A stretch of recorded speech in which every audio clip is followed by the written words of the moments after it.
Chapter 1264. Qin Weibai smiled dreamily, perfect and flawless. She had been looking forward to this scene in this sentence for a long time. Let Li Tianlan be the successor. Qin Weibai could be sure that no one in the entire Jianghu state could think of this except Li Huaqing and Qin Weibai. Li Huaqing's secretary Ma Si might have vaguely guessed everything, but she was not sure. This was Li Huaqing's personal madness. This was truly a huge gamble. And before this trump card was revealed, it was the time for Li Huaqing to hesitate before putting down his chips. His hesitation was reasonable. Because if others knew this idea, almost everyone would think that Li Huaqing was crazy. Li Tianlan. The president. An invincible president of Jianghu state. A president who absolutely controlled his own group in great power. It was unprecedented. It was even unprecedented. In the hundreds of years of the Wang family of Beihai, even at its peak, there was only one female prime minister. The Southeast group had a president. But the Wang family of Beihai did not. The taboo was self-evident. If Li Tianlan could really mature as Li Huaqing said in the future, could calmly deal with all kinds of complex situations, and could fearlessly recognize challenges, then the future of Jianghu state would indeed be extremely bright. The benefits of this were obvious. But behind the so-called benefits, it also represented risks that made countless people restless. The emergence of a strong and invincible president could indeed bring Jianghu state to a new peak. But at that time, would there be room for other people to live in Jianghu state? For the country, for the people, and for themselves? Why was Li Tianlan sitting in the president's position? Would his existence subvert the entire structure of Jianghu state? At that time, would Jianghu state be the Jianghu state of Jianghu state people, or a new, strong, and irresistible poison dynasty? No one knew, including Li Huaqing. So this was Li Huaqing's madness and gamble alone. He was really optimistic about Li Tianlan.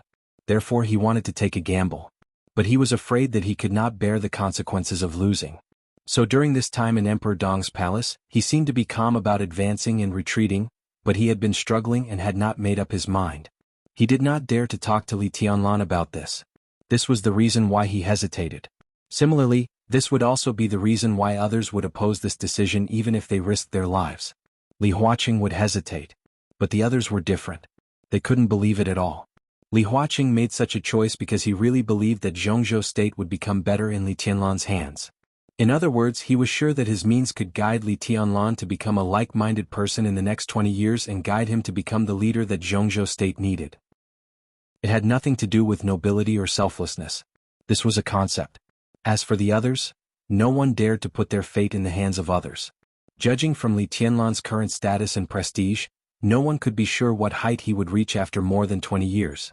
But what was certain was that once he really sat in the position of president, his will would almost become the only will of Jianghu state. The voices of the other groups were so insignificant and even pitiful in the face of this will. How could they possibly agree to such a ridiculous thing? Li Huaqing was sure that Li Tianlan would become a real president under his guidance in the future, not a poison genius. This was his philosophy. But others wouldn't trust him. Similarly, they wouldn't trust Li Huaqing. From another perspective, if the person who wanted to support Li Tianlan to become president was not Li Huaqing, but someone else such as Qin Fangqing before and Guo Wenian now, Li Huaqing would also fully oppose it. This was an absolute conflict of ideas from different positions. Li Huaqing dared to take a gamble now. It was not so much that he chose to trust Li Tianlan after hesitation, but that he trusted his own means.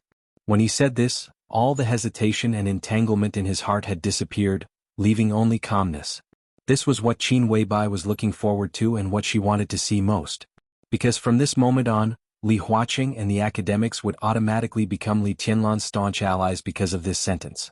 Perhaps Li Tianlan would face a very complicated situation in the future, a very difficult situation, a very great pressure. Maybe he would be embarrassed, angry, depressed, but what Li Huaqing said was actually right. In life no one was really easy. She pushed Li Tianlan to the present height. Next he had to do something.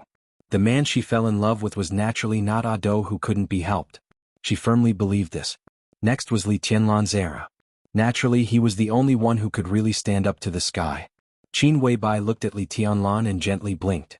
Her eyes were as bright as the Milky Way, flowing with starlight, mysterious and magnificent.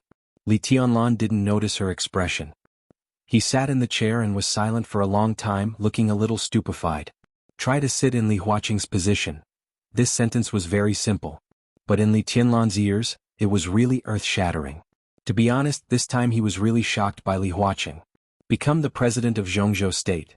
If this was Li Huaqing's trump card, this was a trump card that Li Tianlan had never thought of, but it was also a condition that Li Tianlan could not refuse.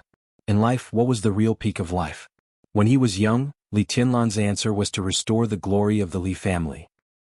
Now he had done it, so building a dynasty that dominated the dark world had become the goal he had been working hard to achieve. And now, Li Huaqing showed a brand new peak and future in front of him. How could he refuse? This was no longer a question of whether he was tempted or not. Change the world, change Jianghu state, create the future. Everything that was illusory became possible in this sentence. Li Tianlan took a deep breath. He looked at Li Huaqing and asked seriously, "Do you believe me?" He didn't believe that Li Huaqing could not see the risks. But he still revealed this trump card. Was he forced? What was forced was the time to reveal this trump card, and it had nothing to do with the content of the trump card. "I believe in myself." Li Huaqing smiled. "Who knows what you will be like in more than 20 years? You don't know and I don't know. What I believe is that I can train you to be a truly qualified leader." Li Tianlan completely understood what Li Huaqing meant by the test. Jiang Shangyu Li Kuangtu Gu Xingyun? These were indeed tests given by Li Huaqing. But it was only part of the test. The real test was all those who opposed him to become the president. Jiang Shangyu and the other two were part of it. The Southeast group must be part of it. The Wang family of Beihai was part of it. The Prince group was also part of it. The North group, which had joined the new group but had always had a subtle attitude, could also be counted as half of it. They would all oppose Li Tianlan to become the president. It was a desperate opposition. If he wanted to become the president, he had to either completely destroy them or completely conquer them. Only by suppressing all voices in this extremely complicated situation could Li Tianlan really pass the test and become truly mature. This goal was undoubtedly long and distant. But Li Tianlan now had enough capital. He had the support of the new group and the giant group. Now he also had the support of the academics and Emperor Dong's palace. This force was enough to support Li Tianlan to face any difficulties and any opponents. It was enough to support him to charge towards that goal. So it was meaningless to still struggle with whether to go to the army headquarters or to become a director. Entering the army headquarters would cause those people to feel uneasy. Becoming a director would also cause those people to rebound. But as long as Li Tianlan did not refuse Li Huaqing's temptation, then the competition with those people was inevitable. Li Tianlan could not refuse Li Huaqing's conditions. He did not know what he would become if he succeeded, what Jianghu state would become, or what height he would reach in the future. But those were not important. It was too far away to talk about those now. But it was precisely because it was far away that it became the clearest goal. With a goal, there would naturally be motivation. That position, the position that all groups had been seeking for hundreds of years since the founding of Jianghu state. The position that had been turbulent in Jianghu state for thousands of years, where heroes racked their brains to fight for supremacy. Everyone was dreaming of it and everyone was striving for it. If Li Tianlan said that he was not interested, he would probably feel that he was so hypocritical that it was disgusting. His thoughts completely soared between Li Huaqing's words in silence, and in a trance, with unscrupulous sharpness. Li Huaqing looked at Li Tianlan quietly. He really believed in himself. So when the hesitation and struggle completely disappeared, the sense of oppression on his body became more and more clear. "You haven't told me yet. Do you want to sit in my position and have a try?" "Yes." After a long and short silence, Li Tianlan finally opened his mouth. Just one word, clear and straightforward. Of course he wanted it. No one didn't want it. Even if he became the chosen one in the future. Even if Dong Huang came to the real end of martial arts. Even if he guarded Jianghu state in the future and kept his word. But no matter how rich he was, invincible in the world and powerful in the court, it was two different things compared with sitting in that position. Li Huaqing laughed. "I can help you and the academy can help you. Tianlan, we still have a long time. I will do my best to make you a real leader and make you realize what responsibility and what real ambition is." Li Tianlan's eyes were a little dazed. He suddenly thought of the consultant who had appeared beside him when he was in the desert prison. Zhou Tong. A name that had been forgotten by many people in Jianghu state. But he was also the strongest opponent that Li Huaqing had ever encountered in his life. Even Li Huaqing had to admit this. The game between the two of them more than 10 years ago seemed calm, but it was extremely tragic. Tit for tat, it affected the whole situation of Jianghu state. And some of the details except for Zhou Tong and Li Huaqing until now no one knew. Everyone saw the final result. Zhou Tong, who had a slight upper hand, lost half a move at the last moment. It was okay to say that Li Huaqing overtook him at the bend, but it was okay to say that he fought back. The final result was clear. Li Huaqing became the crown prince of Jianghu state at that time. Zhou Tong retired in the year of his defeat. Then, 2 years later, he was secretly arrested without being announced and sent to the desert prison. And Li Huaqing became the crown prince. 2 years later, he ascended to his current position until now. Zhou Tong had always had a very special position in the desert prison. Similarly, he was also the prisoner that Li Tianlan valued most in the desert prison. His former identity, his experience, his vision, and his wisdom would not decline because he was in prison. His limitation was that he did not know the situation outside because he was in the desert. He had been infinitely close to the peak of power, but he had also failed miserably. After so many years, if he knew how to reflect, he would definitely be the person who knew what success was best. What he did not know, Li Tianlan knew. What Li Tianlan wanted to know, he knew. So in the desert prison, Li Tianlan asked him to be his personal advisor and asked him a lot of things. His experience, his means, and his decisions were what Li Tianlan needed to absorb. Compared with these, what Li Tianlan valued more was his identity. Zhou Tong came from the prince group. More than 10 years ago, he was able to compete with Li Huaqing for the position of crown prince, which was enough to show his status. He was the top tycoon of the prince group. In the years after he was defeated by Li Huaqing, part of his team was purged. But after all, it was not a competition of the same group. Many times it was difficult for Li Huaqing to intervene in the backyard of the prince group. His considerable influence was protected by Chen Fangqing and Guo Wentian. Their influence could not interfere with the special place of the desert prison, but for Zhou Tong's son, they were trying their best to cultivate. Zhou Tong's son, Zhou Qi, was now the deputy speaker of Southwest City and one of the most popular backbone of the prince group. In this election, Zhou Qi would definitely go further. He would either become the mayor of Southwest City or the speaker of Talent Province. With his current status in the prince group, 5 years later, he would enter the parliament. It was almost a certainty that he would become the new leader of the prince group. And Zhou Tong's influence in the prince group was not only maintained by Zhou Qi. Although some of the old subordinates he had personally promoted did not enter the parliament, they had great influence in Qianfu, Southwest, Qianzhou, and Nanyun. It was no exaggeration to say that if Zhou Tong left the desert prison and regained his freedom, even if he did not hold any position, even if he had left the center of Jianghu state for many years, as long as he could come out, he would still be the top tycoon of the prince group. What Li Tianlan valued most was the great influence of Zhou Tong after he regained his freedom. He could give Zhou Tong freedom. As long as he could draw this old man to his side, Li Tianlan would have the right to speak in the prince group that could not be ignored. But Zhou Tong refused. He taught Li Tianlan a lot of things, but in the end he did not choose to leave the desert prison with Li Tianlan. With his vision, after Li Tianlan explained the situation of the outside world to him, he could naturally understand Li Tianlan's position at that time and in the future, and he would also understand his position. He had many reasons to say, but in the end he did not say much. He just said that he was used to the desert prison and was too lazy to go out. Li Tianlan still felt a little regretful that he did not bring Zhou Tong out. The old man did teach him a lot and gave him a high enough perspective. Now the new group was fighting for the right to speak in the cabinet, and the policy from top to bottom were all inspired by Zhou Tong.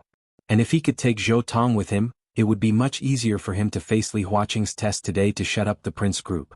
But there was no if, so it was a pity. Li Tianlan looked at Li Huaqing and nodded. Li Huaqing's eyes flashed.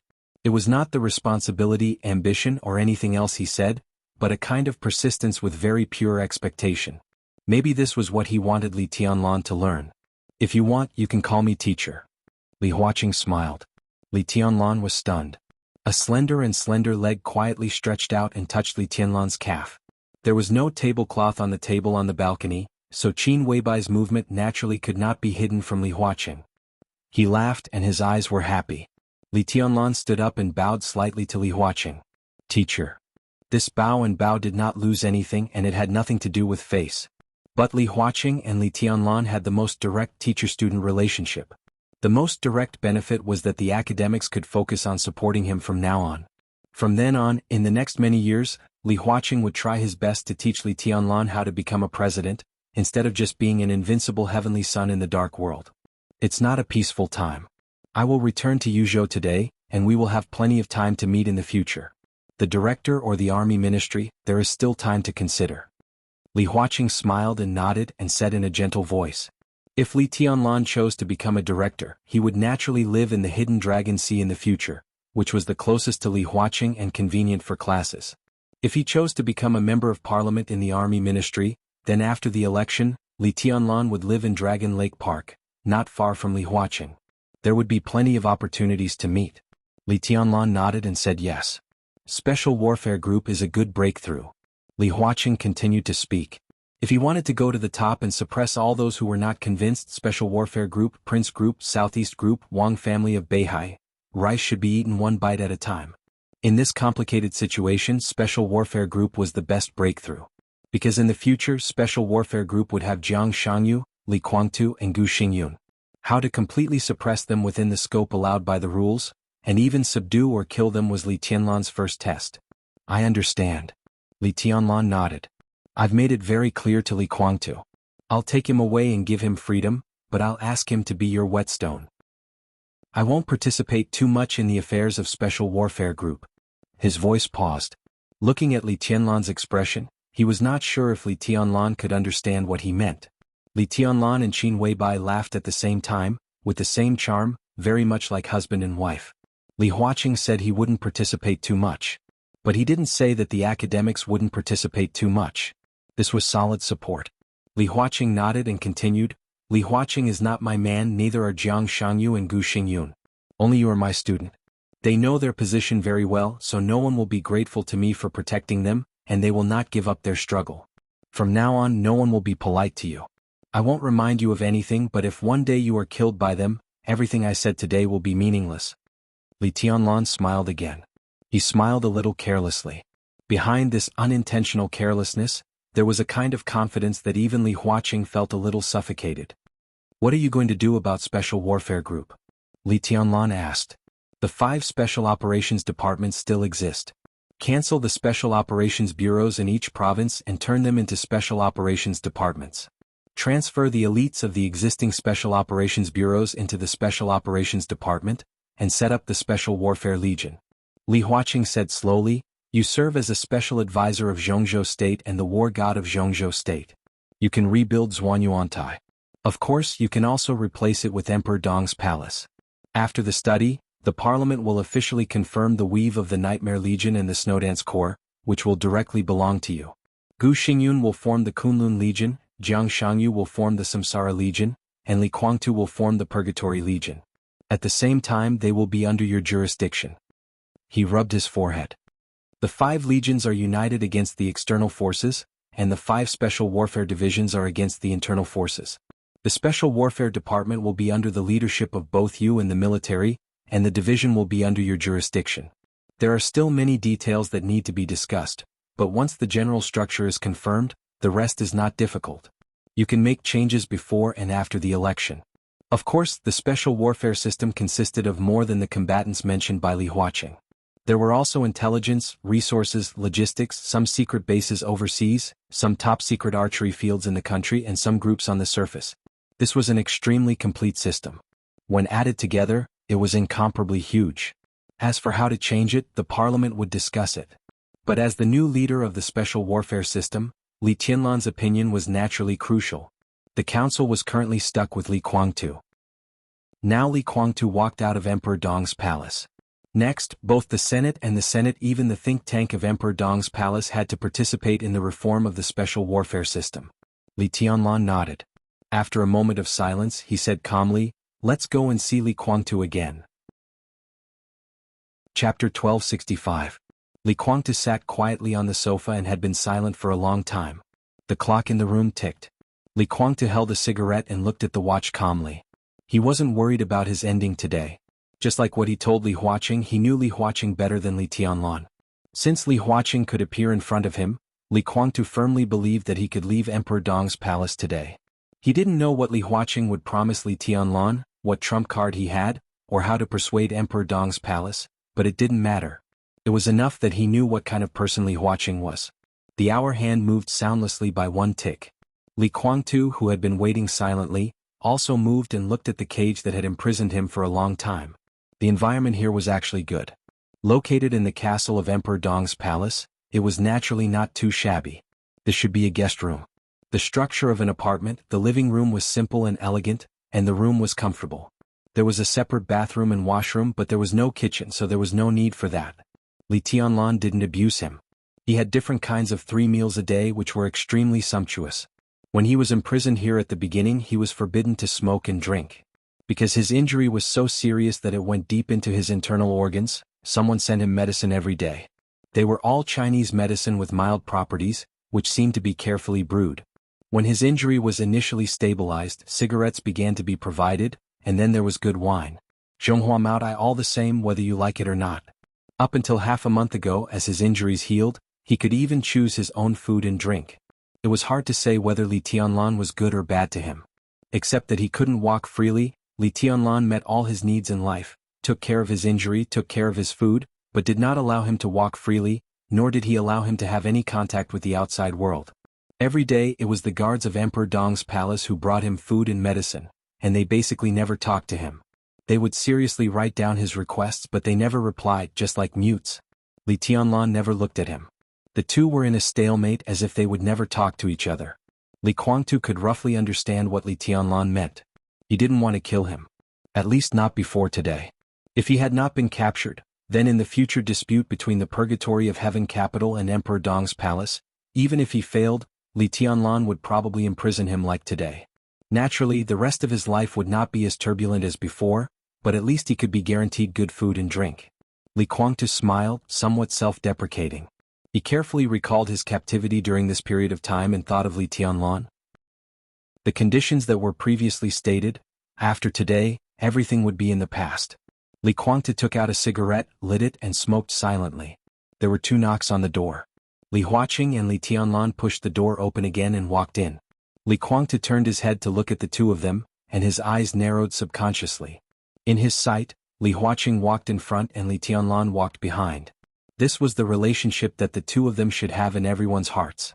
But not long ago when they came in, Li Tianlan was walking in front, and Li Huaqing was half a step behind. So, it's settled? Did Li Tianlan lower his head? It was really fast. Li Guangtu took a deep breath. The breath of freedom came to his face.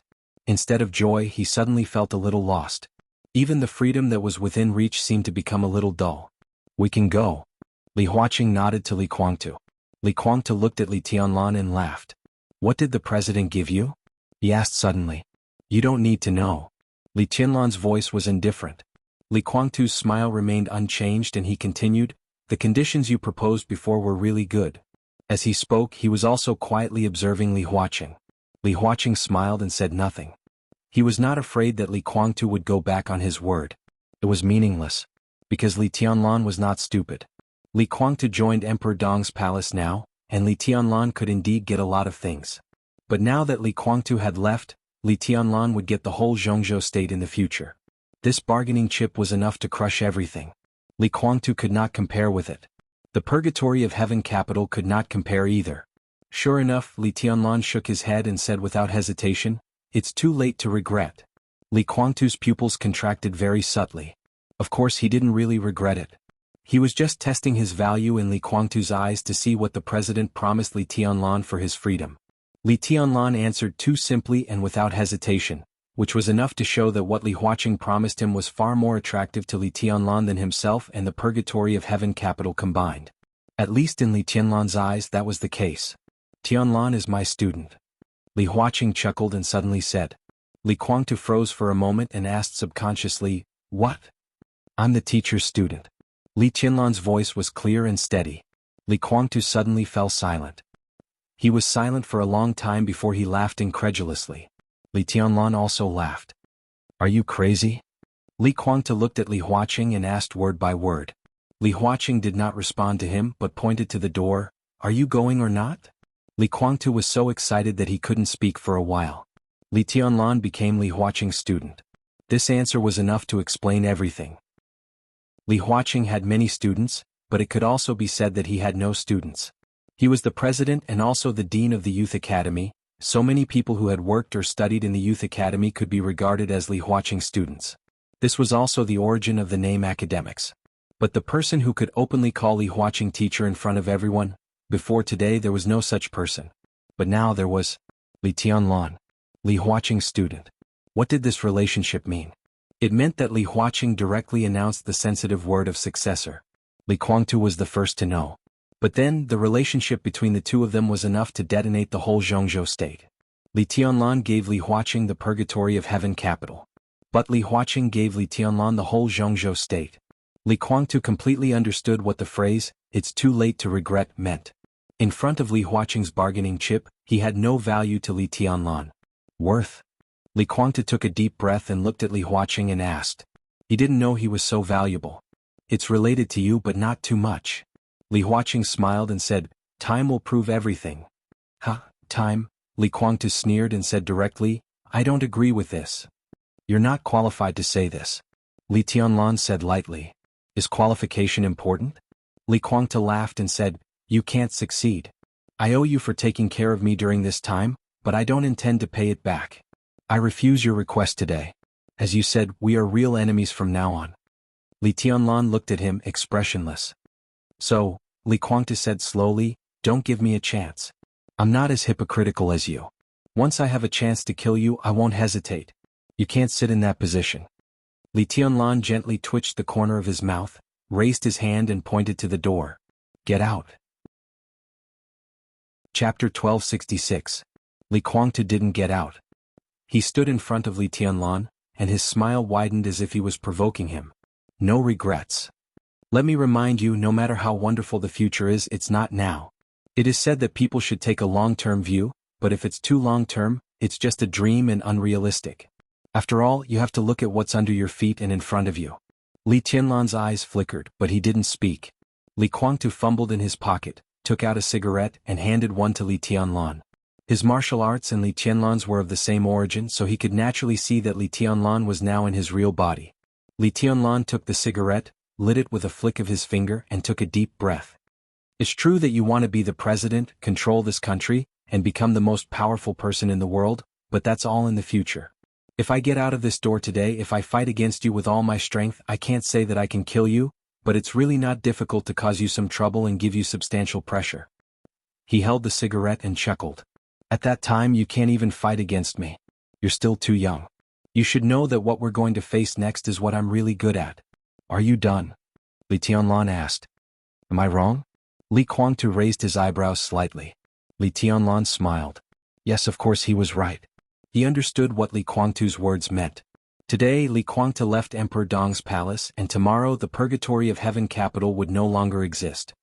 He would become the commander of the Purgatory Legion of Jianghu State. He was the top big shot in the special warfare system of Jianghu State. He could be said to be Li Tianlan's subordinate and also his opponent. Li Tianlan had a commanding position, and Li Guangtu also had a chance to surpass the senior. As long as he left Emperor Dong's palace today, they would all be bound by various rules of Jianghu State. From the general direction of Jianghu State, Li Tianlan and Li Guangtu were colleagues and people on the same side. People on the same side who were on the opposite side. Headache, trouble, and complexity. Once this identity was confirmed, if Li Tianlan wanted to directly attack Li Guangtu, it would be a real treason. So no matter how the two fought, at least on the surface, no one could find fault. For Li Tianlan, who had the absolute advantage of force, this was the biggest limitation. Li Tianlan was too inexperienced to play games under these restrictions. He didn't even know the rules of the game. But Li Guangtu was not like this.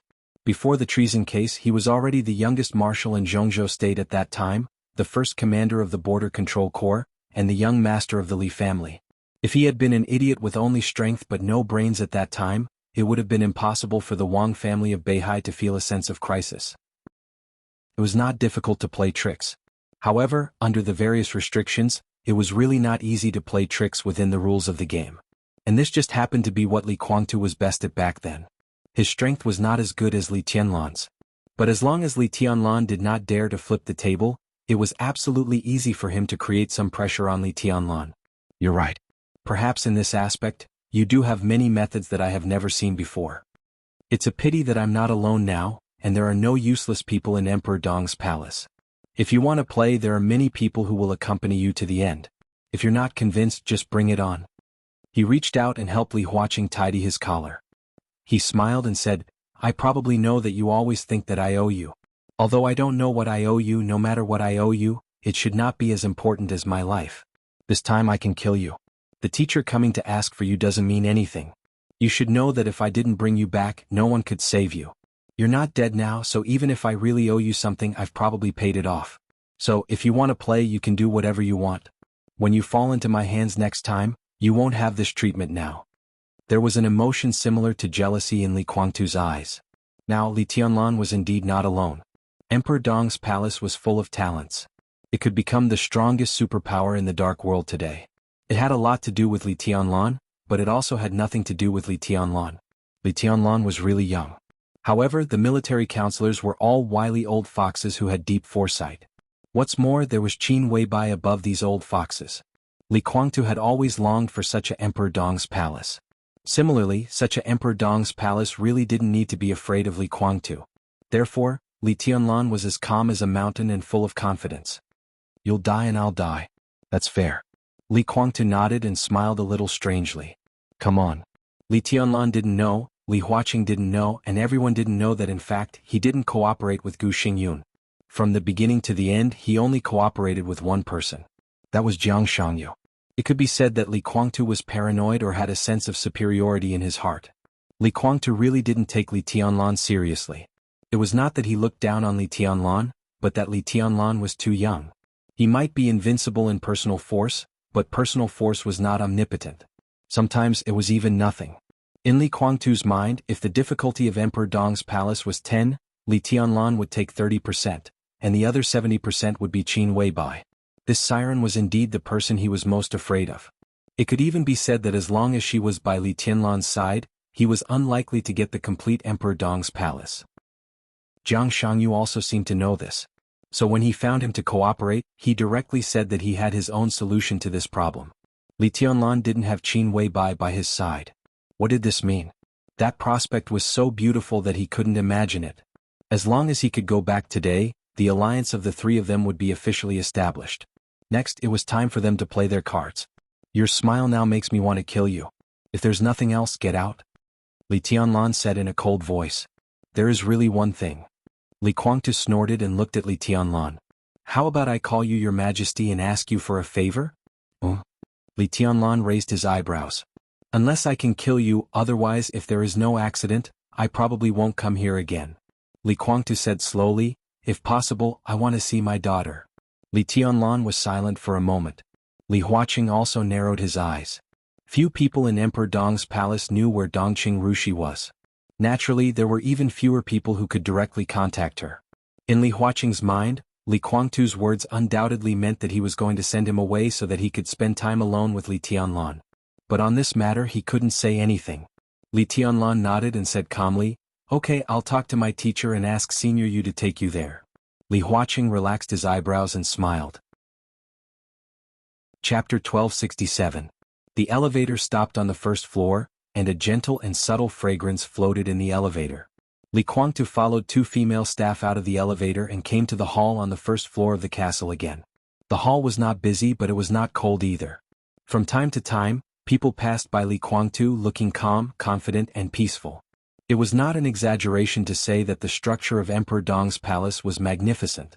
This castle was the heart of Emperor Dong's palace, which involved many aspects, such as the close connection with Xinyuan City, the various plans of countless subordinate enterprises of the Flourishing Age Fund, the transmission and collection of intelligence, the maintenance of network security, the transfer of massive funds, the expansion of Emperor Dong's palace in various fields, the distribution of armaments, a large number of private transactions, and so on.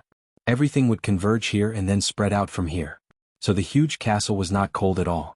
It was more than the family assets he brought from the Sky Academy and the Deep Sea Academy when the East Emperor Palace was established.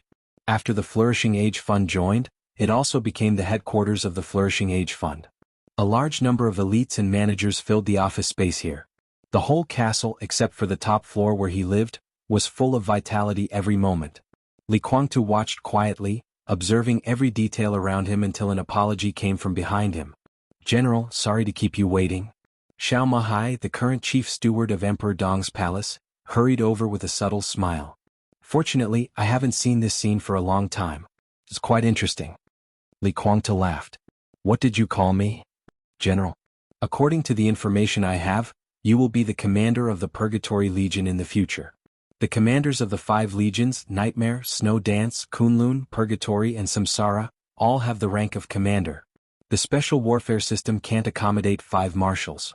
Xiao Mahai looked around and suddenly said, "What's so interesting about this scene?" Li Kuangtu was silent for a while, as if he was accepting Xiao Mahai's message. After 10 seconds he said lightly, "It's like a brothel. Isn't that interesting enough?"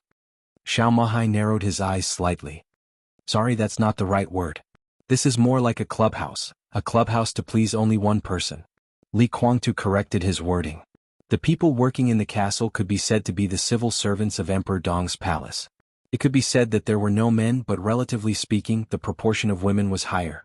Among the women, the proportion of young women was also very high, but among the young women, unmarried and single women occupied the majority. The basic framework of the establishment of the East Emperor Palace was the young graduates of the 2 academies. Naturally, they were not very old. Inside the Flourishing Age Fund, the older ones were either eliminated or had reached a more important position and were placed in various leadership levels of the Flourishing Age Fund. Only a few followed Han Donglu.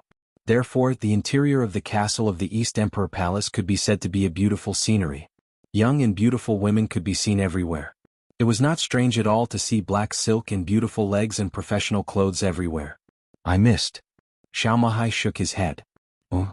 Li Kuangtu looked at him. "What you see is just the workplace etiquette of modern women. You and I are not at the same level. It's hard for me to explain this to you, so I won't say it. I can only say that the general has been dormant in East Island for many years. His temperament is first class, but his vision is inevitably a little short-sighted. His mind, it seems, has been influenced by some culture of East Island and become a little biased." Xiao Mahai said blandly. "I got it. You mean I'm not knowledgeable?" Li Kuangtu laughed. For so many years he had heard a lot of ridicule, but Xiao Mahai was really the first one he had seen. Listen to what the other party said. "You and I are not at the same level. He used to be the young master of the Li family, the youngest marshal in Zhongzhou state, and the current helmsman of the Purgatory of Heaven capital. His opponents were Li Tianlan, Wang Tianzong, Lin Fengting, and Li Huaqing, who really stood at the top of the world and held the strongest power. But now, a butler of Emperor Dong's palace, to put it bluntly, was a dog at Li Tianlan's feet, and he was saying that he was not at the same level as him." The other party's indifferent and condescending tone made Li Kuangtu not have to worry about who was higher and who was lower. He was saying that he was not knowledgeable. That tone was completely like telling him that he was just a bumpkin who had not seen much of the world. Since when could a butler of Emperor Dong's palace look down on him? Li Tianlan, Wang Tianzong, Lin Fengting, Li Huaqing. These were the opponents in his mind. Was it just because he had always felt good about himself? A butler. A lackey. Li Kuangtu was still laughing, but his eyes became slightly distorted. "General, you misunderstood me. I'm not just saying that you are not knowledgeable." Xiao Mahai shook his head and said, "When you leave Emperor Dong's palace, I think you should walk around more and don't rush back to the Purgatory of Heaven capital. After staying in a small workshop for a long time, it is inevitable that you will feel that the small workshop is the whole world. You should go to those big enterprises and walk around seriously. The same silk stockings, skirts, high-heeled shoes, and the same delicate and reserved makeup. You can look at those places and see if they are also the clubs and brothels in your eyes. This is life and reality, not those small movies produced in East Island. You can't think that they are that kind of profession just because you have seen those clothes in the movies and see them in reality. I even think that you have already imagined something in your mind. This is not only being ignorant but also being cheap and nasty. Iske, I shouldn't have said this to you. It's hard for people with these dirty thoughts to understand what I said, isn't it?" His voice was indifferent and casual. In fact, he didn't want to say this, but Li Kuangtu didn't know what was good for him and took the initiative to pick a fight. He said that this place was like a brothel, like some bullshit club, which was a direct insult to Emperor Dong's palace and Li Tianlan. As a butler, Xiao Mahai naturally wouldn't tolerate his bad habits. Li Kuangtu didn't know what was good for him, so he naturally didn't have to show any mercy. What former young master of the Li family? What dominator of the Purgatory of Heaven capital? You have put your face in front of me, and I am embarrassed not to slap you. Li Kuangtu listened quietly. The smile on his face became more and more exaggerated, but the light in his eyes became more and more ferocious and cold. A touch of killing intent enveloped Xiao Mahai, and Li Kuangtu's voice became a little feminine. "You are very bold." "It's not that I'm bold." Xiao Mahai sighed and said, General, you still don't understand. I really look down on you from the bottom of my heart. I don't even have the idea of deliberately humiliating you. It's not necessary and it's not worth it. I can say this because I'm speaking from the bottom of my heart. If you have any misunderstanding, it has nothing to do with me. Li Guangtu's pupils suddenly contracted, as if he had been stimulated by something. His state of mind was actually good and his willpower was extremely firm. As Xianyuan Wuxiang once said, now his combat capability all came from the spiritual field. Such a person's willpower could be said to be the most unbreakable place. If it was in normal times, he naturally would not care about the opinion of a mere housekeeper, but no one could understand how sensitive he was now. He was imprisoned in Emperor Dong's palace as a defeated opponent. It seemed that he was eating and drinking well, but for countless days and nights, the situation here made Li Guangtu feel that he was a complete loser, even a waste. He did not feel that he was invincible in the world. But in this world, the most intolerable thing for him was to be defeated by Li Tianlan. This was his inner obsession.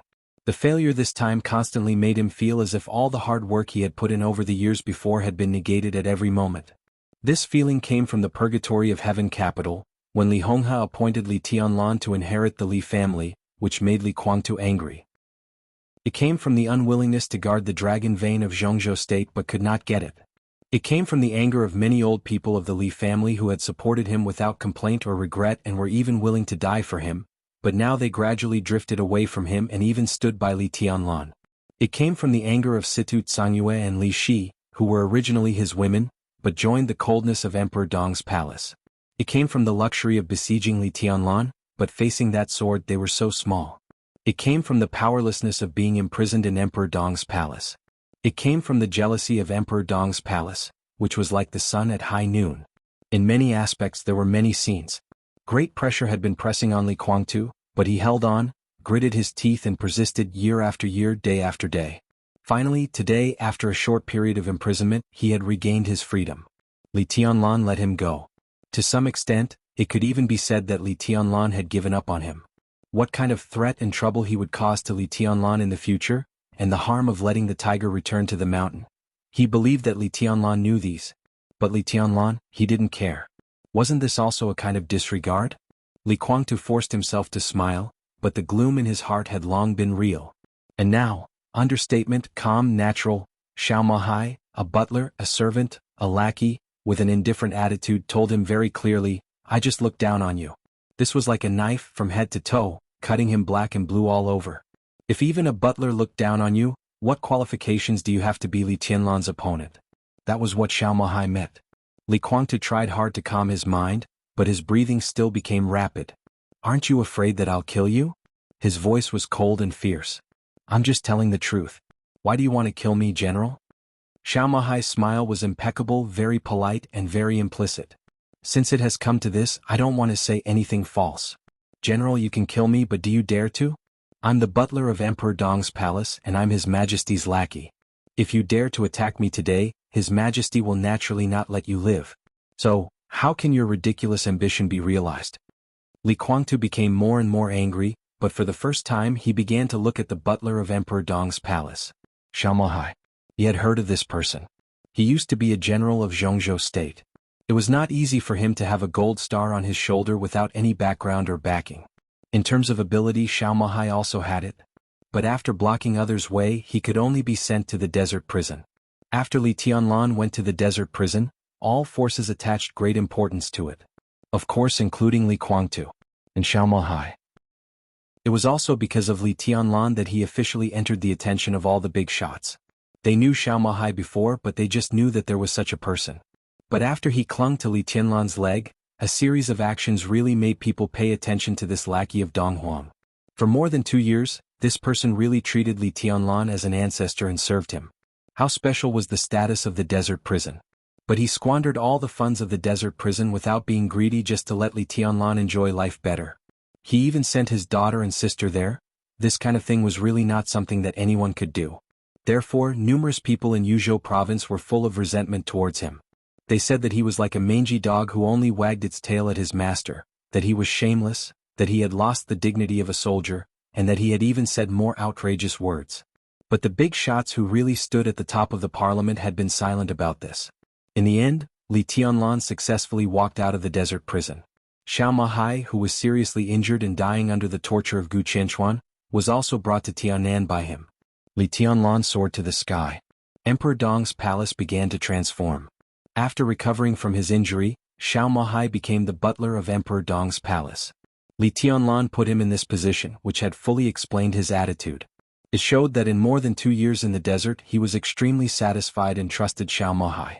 Xiao Mahai submitted his resignation to the army ministry. But so far the army ministry had only taken away his identity as the prison governor of the desert prison. His military rank had always been retained.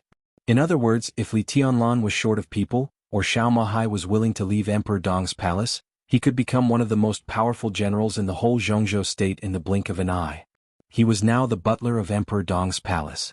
Most of those who had scolded and ridiculed him in the past could only bow and talk to him with a smile in front of him now.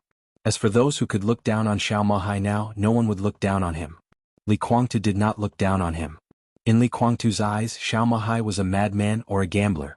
A person who was willing to abandon all the so-called stability in order to grasp a glimmer of hope. He was resolute, firm, and unwavering. Wasn't this a kind of courage? He did not look down on him, but he did not take it seriously after all. So he said in front of Xiao Mahai, the butler of Emperor Dong's palace, that Emperor Dong's palace was like a brothel. In fact, he wanted to say more than that. He had a lot of ugly words. It was true that he couldn't do anything to Li Tianlan now. But after being locked up for so long, it would be interesting to taunt Li Tianlan in Emperor Dong's palace before he left to vent his resentment. It would be interesting to see the chief steward of Emperor Dong's palace swallow his anger in front of him. Yes, Li Guangtu was angry. It did not matter whether it was childish or not. During this time his living conditions were okay, but he felt uncomfortable, so he wanted to make Li Tianlan and Emperor Dong's palace uncomfortable. So he prepared a lot of words. If Emperor Dong's palace was like a brothel and could not provoke Emperor Dong's anger, then he had more lines. But he really did not expect this situation to happen. Swallow his anger? Be angry but dare not speak up? Xiao Mahai laughed. The butler did not hesitate at all. As soon as he started, Li Tianlan had already bitten him without hesitation. There was no scruple, no fear. It was a completely, if you dare to provoke me, I will bite you to death, go to hell. He had expected her to swallow her anger and not dare to say anything. Instead, she was sarcastic, condescending, and speaking the truth. She was arrogant and looked down on him. She was arrogant and looked down on him. She was arrogant and looked down on him. Li Guangtu felt that he should not be angry. He did not want to be angry. But he was really disgusted by Xiao Mahai, who originally wanted to disgust Li Tianlan. The other party's words sounded calm, but there were always 1 or 2 words that were extremely sharp and piercing straight into his chest. Ridiculous ambition. How ridiculous was that? His ambition was to reintegrate the Li family, to annex the current Emperor Dong's palace, to break through the current boundaries, and to be supreme in personal combat capability. When the Li family recovered to its peak, he would completely annex the Wang family of Beihai and establish a dynasty belonging to the Li family. His words carried weight and he was the only one. He used to be very close to this dream. But after a case of treason, all this began to start from the beginning. However, Li Guangtu had never given up. He was extremely persistent in pursuing his ambition, and it could even be said that he was struggling for his dream. And all this, in Xiao Mahai's eyes, was ridiculous? It was no longer a mockery. It was an insult. It was a blatant insult to his ambition, his dream, his desire, and even the meaning of his life. Li Guangtu was so angry that he laughed. You say my ambition is ridiculous? It's really ridiculous. Xiao Mahai still had that damn expression, that polite smile that no one could find any fault with, like a mask. In my opinion, General is the most incompetent man, and you are selfish, naive, and ignorant. I know your identity. You are of noble birth and you used to enjoy endless resources. Senior Li used to support you. It's a pity that you failed to live up to expectations. Who can you blame? You clearly know that the Li family is the best in the hands of His Majesty, but you are not convinced and always want to fight. Pride, bigotry? It seems to be a reason, but in the end, it's just that you use the inheritance of your ancestors to fulfill your ridiculous dignity. You have ambition, but you really don't have strength. You know this yourself. What does this mean? To put it bluntly, you know that you are not as good as others, but you still want to squander and do something, but you achieve nothing. You fight with His Majesty and the whole world is watching. But the ridiculous thing is that most of your reliance now is just what Senior Li intends to leave to His Majesty. General, what do you have? You have nothing but you still want to make a comeback all day long. You are like a country monkey jumping up and down. In the eyes of others, you have long become a joke but you don't know it. No, maybe you know it and even feel complacent? You want to kill His Majesty, but you know that no matter how much you make trouble, His Majesty doesn't want to kill you? Is this where your confidence comes from? His Majesty has brought you back to this point in order to calm you down. Don't you have the slightest clue as to why exactly? No, you do have an idea but you deliberately pretend not to see it because you know that His Majesty doesn't want to kill you. As long as he doesn't kill you, you can go out and continue to jump up and down like a monkey to perform your jokes. Am I right? It's just different, General, it's different. You and the Li family have a good relationship, but no relationship can withstand the consumption. This time His Majesty can spare your life. If you continue to make trouble, His Majesty won't kill you. Do you really think that Emperor Dong's palace won't be angry? I am the director of Emperor Dong's palace. But to a certain extent, I can represent Emperor Dong's palace. I can say it here today. Today, when you go out of this door, Emperor Dong's palace will break with the purgatory of heaven capital in the future. Since you are enemies, why bother? If His Majesty doesn't want to kill you, do you really think that we can't touch your small workshop? It's ridiculous. I am His Majesty's dog, not the Li family's dog. I am the director of Emperor Dong's palace. How deep do you expect me to feel for the Li family? I respect the elders of the Li family who are now in the camp of Emperor Dong's palace, but for those who don't know what's good for them and don't want to come back, I can't wait for them to die with you. To be honest, I'm looking forward to this day. I'm looking forward to you bringing the so-called elites of the Li family to die one by one. I'm looking forward to you killing the last bit of the Li family's power. You have no other skills, but on this matter, General, I believe in you. Look into my eyes. You can do it. You can do it. In the case of treason more than 20 years ago, you made the Li family fall from the peak to the dust, but you didn't completely kill the Li family. It's a pity, isn't it? So after so many years since the Li family didn't die, you have to continue to work hard and come again, right? In fact, I can roughly understand what you mean today. You said that Emperor Dong's palace is like a brothel, but it shouldn't be all, right? There are more unpleasant things to say next. You can continue to say them and I'll listen to them as entertainment. If you feel that the audience is not enough, I can make all the people who are not involved anxious and watch you make a fool of yourself. No, I mean watch you perform. What do you think? Didn't my reaction surprise you as well? Haha, do you think that I'm just a butler and you can discuss Emperor Dong's palace? But this is between you and His Majesty. Without His Majesty's order, I dare not say anything, can only swallow my anger, and can only be angry with you without saying anything? What? Because you used to be the young master of the Li family? Because you are the nominal father of His Majesty? Because you are an old member of the Li family, so I want to see you find fault here, and I need you to give me some advice, and then disgust His Majesty? You really forget your identity. You are a captive. Let me put it bluntly. Who do you think you are to give advice to Emperor Dong's palace? What qualifications do you have? You can live now because of His Majesty's mercy. If he wanted to kill you, your body would be rotten now. Don't you know what's going on? How dare you provoke Emperor Dong's palace just because you think His Majesty won't kill you? I haven't seen many people like you in my life. You are incompetent, immoral, ignorant, disloyal, unfilial, and unkind, but you still feel good about yourself, paranoid and proud. You are so hypocritical and disgusting. Voice by voice, sentence by sentence, paragraph by paragraph, the mask on Xiao Mahai's face never fell. From beginning to end, he maintained that courteous and reserved smile on his face. He did not bat an eyelid and looked extremely cultured. He continued to humiliate Li Guangtu and crazily bid his dignity. He watched as his face turned red, his expression twisted, his eyes ferocious and his body trembled. Xiao Mahai did not stop and said casually. Li Guangtu stood in front of him and these words were like knives stabbing into his chest. He breathed disorderly and for a moment he didn't even know how to refute.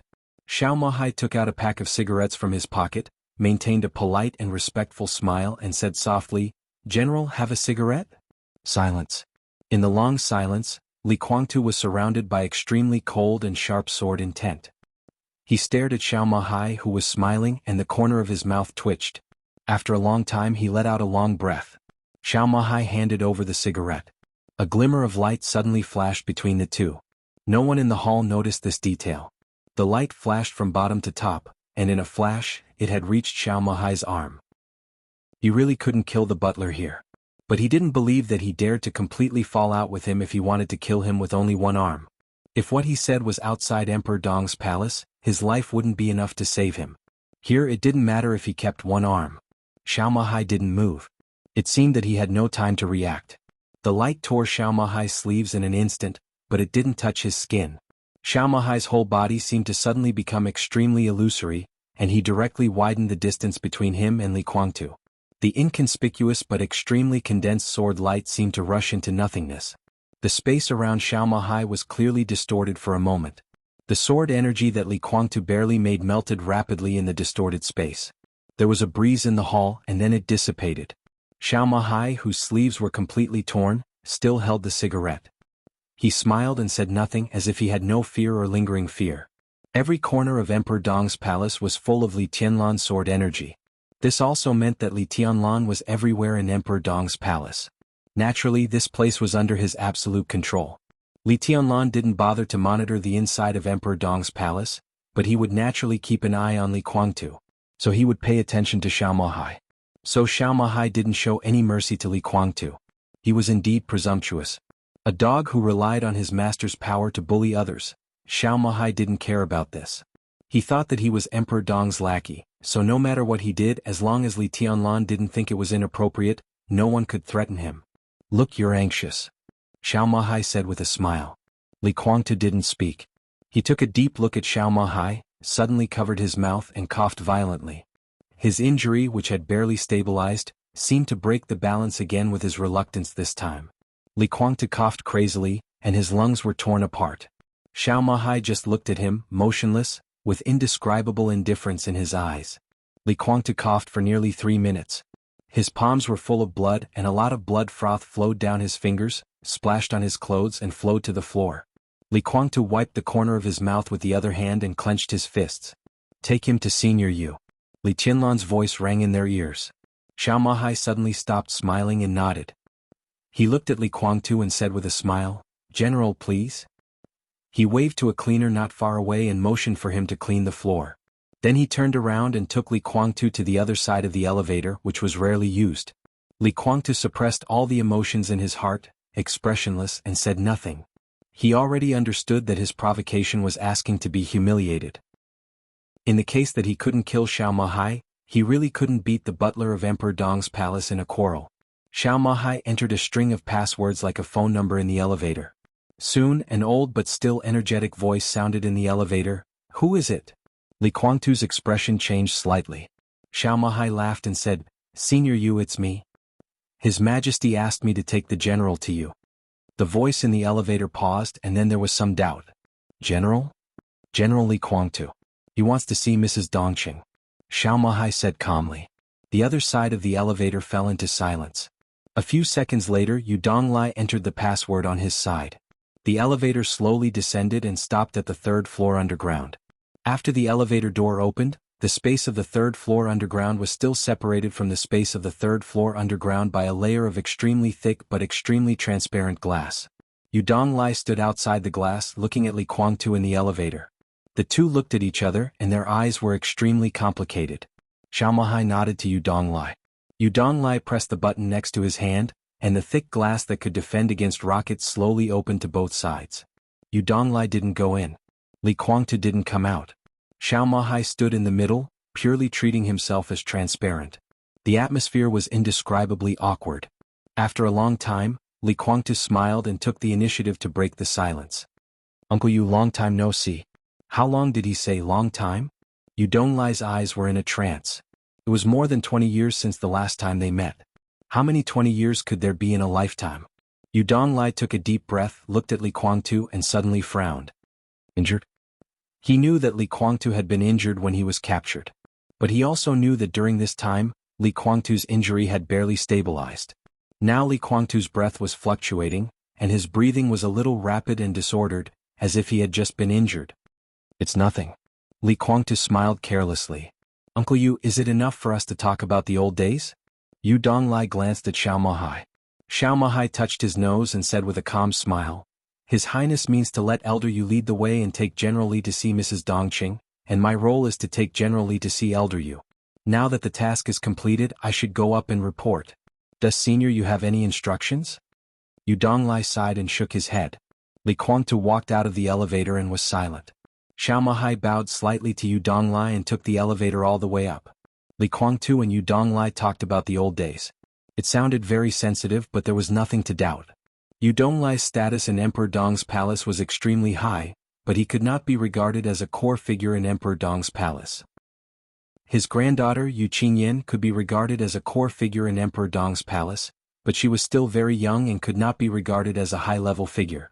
However, as one of Li Honghe's sacred guards, Yu Donglai's existence itself was special. Having an elder in the family was like having a treasure. It was not an exaggeration to say that Yu Donglai's existence was one of the foundations of Emperor Dong's palace. Not to mention Ning Qianqing's future position in Emperor Dong's palace. Not to mention the relationship between Ning Qianqing and Yu Qingyan. Just from the fact that Yu Donglai occasionally cooked a table of dishes for them when he was in a good mood, it could be seen that Li Tianlan trusted him. Xiao Mahai naturally had no place to suspect a person who could directly contact with His Majesty's diet. The elevator went all the way up to the ground floor. The elevator door opened slowly. Xiao Mahai, who was about to go out, looked up and suddenly froze. Outside the door stood a languid and casual figure in simple casual attire. He was quiet and cold. Xiao Mahai bowed subconsciously and said respectfully, "Madam, you just did a good job." Qin Weibai smiled, and her voice was full of appreciation. Xiao Mahai shook his head silently. "Come out," Qin Weibai said. Xiao Mahai nodded and walked out of the elevator. Qin Weibai didn't say much and walked into the elevator alone. The elevator door closed and went all the way down. Chapter 1268. Rows of medicine cabinets. Biological specimens soaked in liquid were neatly arranged. All kinds of poisonous creatures kept in glass cabinets. The flowers of the grotesque plants that had been cultivated. High-end test tables. Densely packed experimental equipment. Gloomy, cold, depressing, and gloomy. This was the third underground floor of Emperor Dong's palace. The territory of Yu Donglai the poison doctor. Everything was the same as before. There was almost no difference except that the equipment was more advanced and the number of various specimens was more. It was like the original laboratory that belonged to Yu Donglai more than 20 years ago. Li Kuangtu looked around with some nostalgia and was in high spirits. He sat on the sofa in the middle of the laboratory, with a lot of useful and useless data recorded by Yu Donglai on the desk in front of him. "It's almost the same as before." Li Kuangtu chuckled and said, "Uncle Yu, I still remember the first time I entered your laboratory. I was 13 years old. I rushed in with a smile and ran out crying. You also ran out with me. As for me, I only cared about crying when I rushed out while you were almost paralyzed with fear. If it weren't for the security guards of the laboratory who rushed in quickly to deal with the aftermath, I guess you wouldn't even have rushed into your own laboratory." "How dare you say that? If it weren't for your dirty hands at that time, I wouldn't have had such a psychological shadow." Yu Donglai laughed and scolded. He shook his head and sighed. "Since then, when I see that thing, I'm not afraid, but I feel weak all over. It's not like in reality. Even on TV or when I see those pictures or those toys, I have a feeling of numbness on my scalp and a cold sweat all over my body. Now when I watch TV alone and occasionally see that kind of scene, I shiver and my heart can't stand it anymore." He picked up a large water cup and filled half a cup of hot water from the water dispenser to cool. Then he opened a few medicine cabinets, took out a few herbs that emitted a strange smell and crushed them. He was weighing the amount. While busy, he asked casually, "How about you?" "I'm not well either." Li Kuangtu smiled bitterly. "Usually, I'm even more serious than you. Occasionally, I dream about it. After waking up, I don't dare to sleep again. Even when I close my eyes and think of those things, I have to hypnotize myself to forget it. Psychological shadow, it's almost a fatal weakness for me."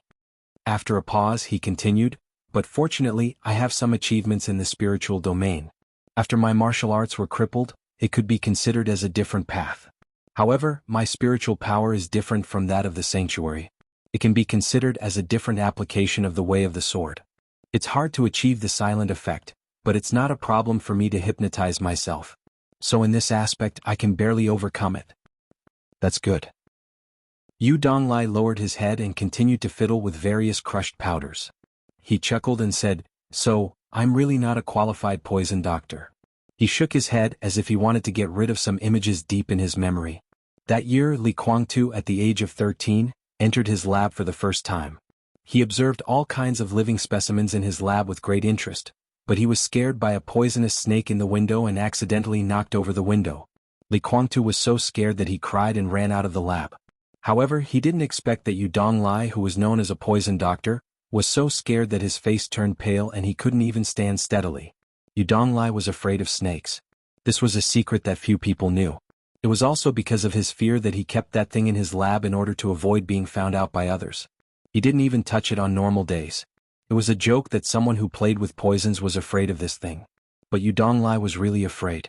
This kind of fear could even be said to be a psychological disease.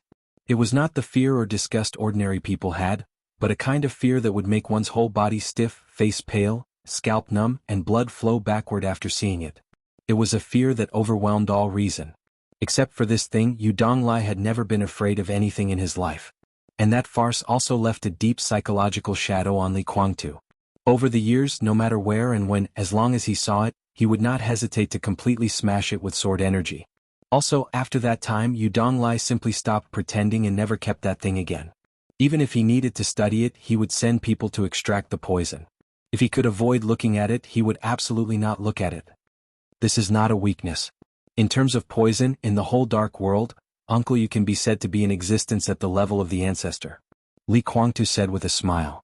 Yu Donglai shook his head and poured all kinds of powder he had made together into the cup. Originally there was only half a cup of hot water, but in an instant there was no heat. The white water in the cup turned into a strange pale green and began to bubble. Yu Donglai picked up the cup and put it in front of Li Guangtu, saying, "Drink it." Li Guangtu looked at the cup of green liquid and watched it become more and more viscous. He frowned slightly and did not speak. "Do you not trust my skill? Or do you not trust me?" Yu Donglai picked up some powder residue and asked without looking back. "No." Li Guangtu shook his head. "I still say the same thing that I said many times in the past.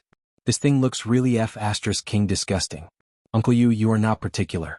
Don't talk nonsense. I want to be particular. It's not a problem to make you a cup of colorful cocktails. But are you healing or enjoying it? If you think it's disgusting, don't drink it. If you have the ability, don't get hurt.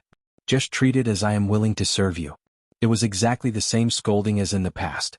It was exactly the same tone as in the past. Li Guangtu's eyes were in a trance for a moment. When the Li family was still in its heyday, he was young and vigorous and made rapid progress in martial arts. But he was often injured. He fought with others and his own people, honed himself and fought with others. Every time he was injured, he rarely went to the hospital. Usually he went directly to Yu Donglai. Yu Donglai was known as the poison doctor. He was the ancestor of playing with poisons and could also be regarded as the ancestor of healing. Every time Yu Donglai would give him a cup of green and disgusting thing to heal his wounds. It looked extremely ugly, but the effect was really effective.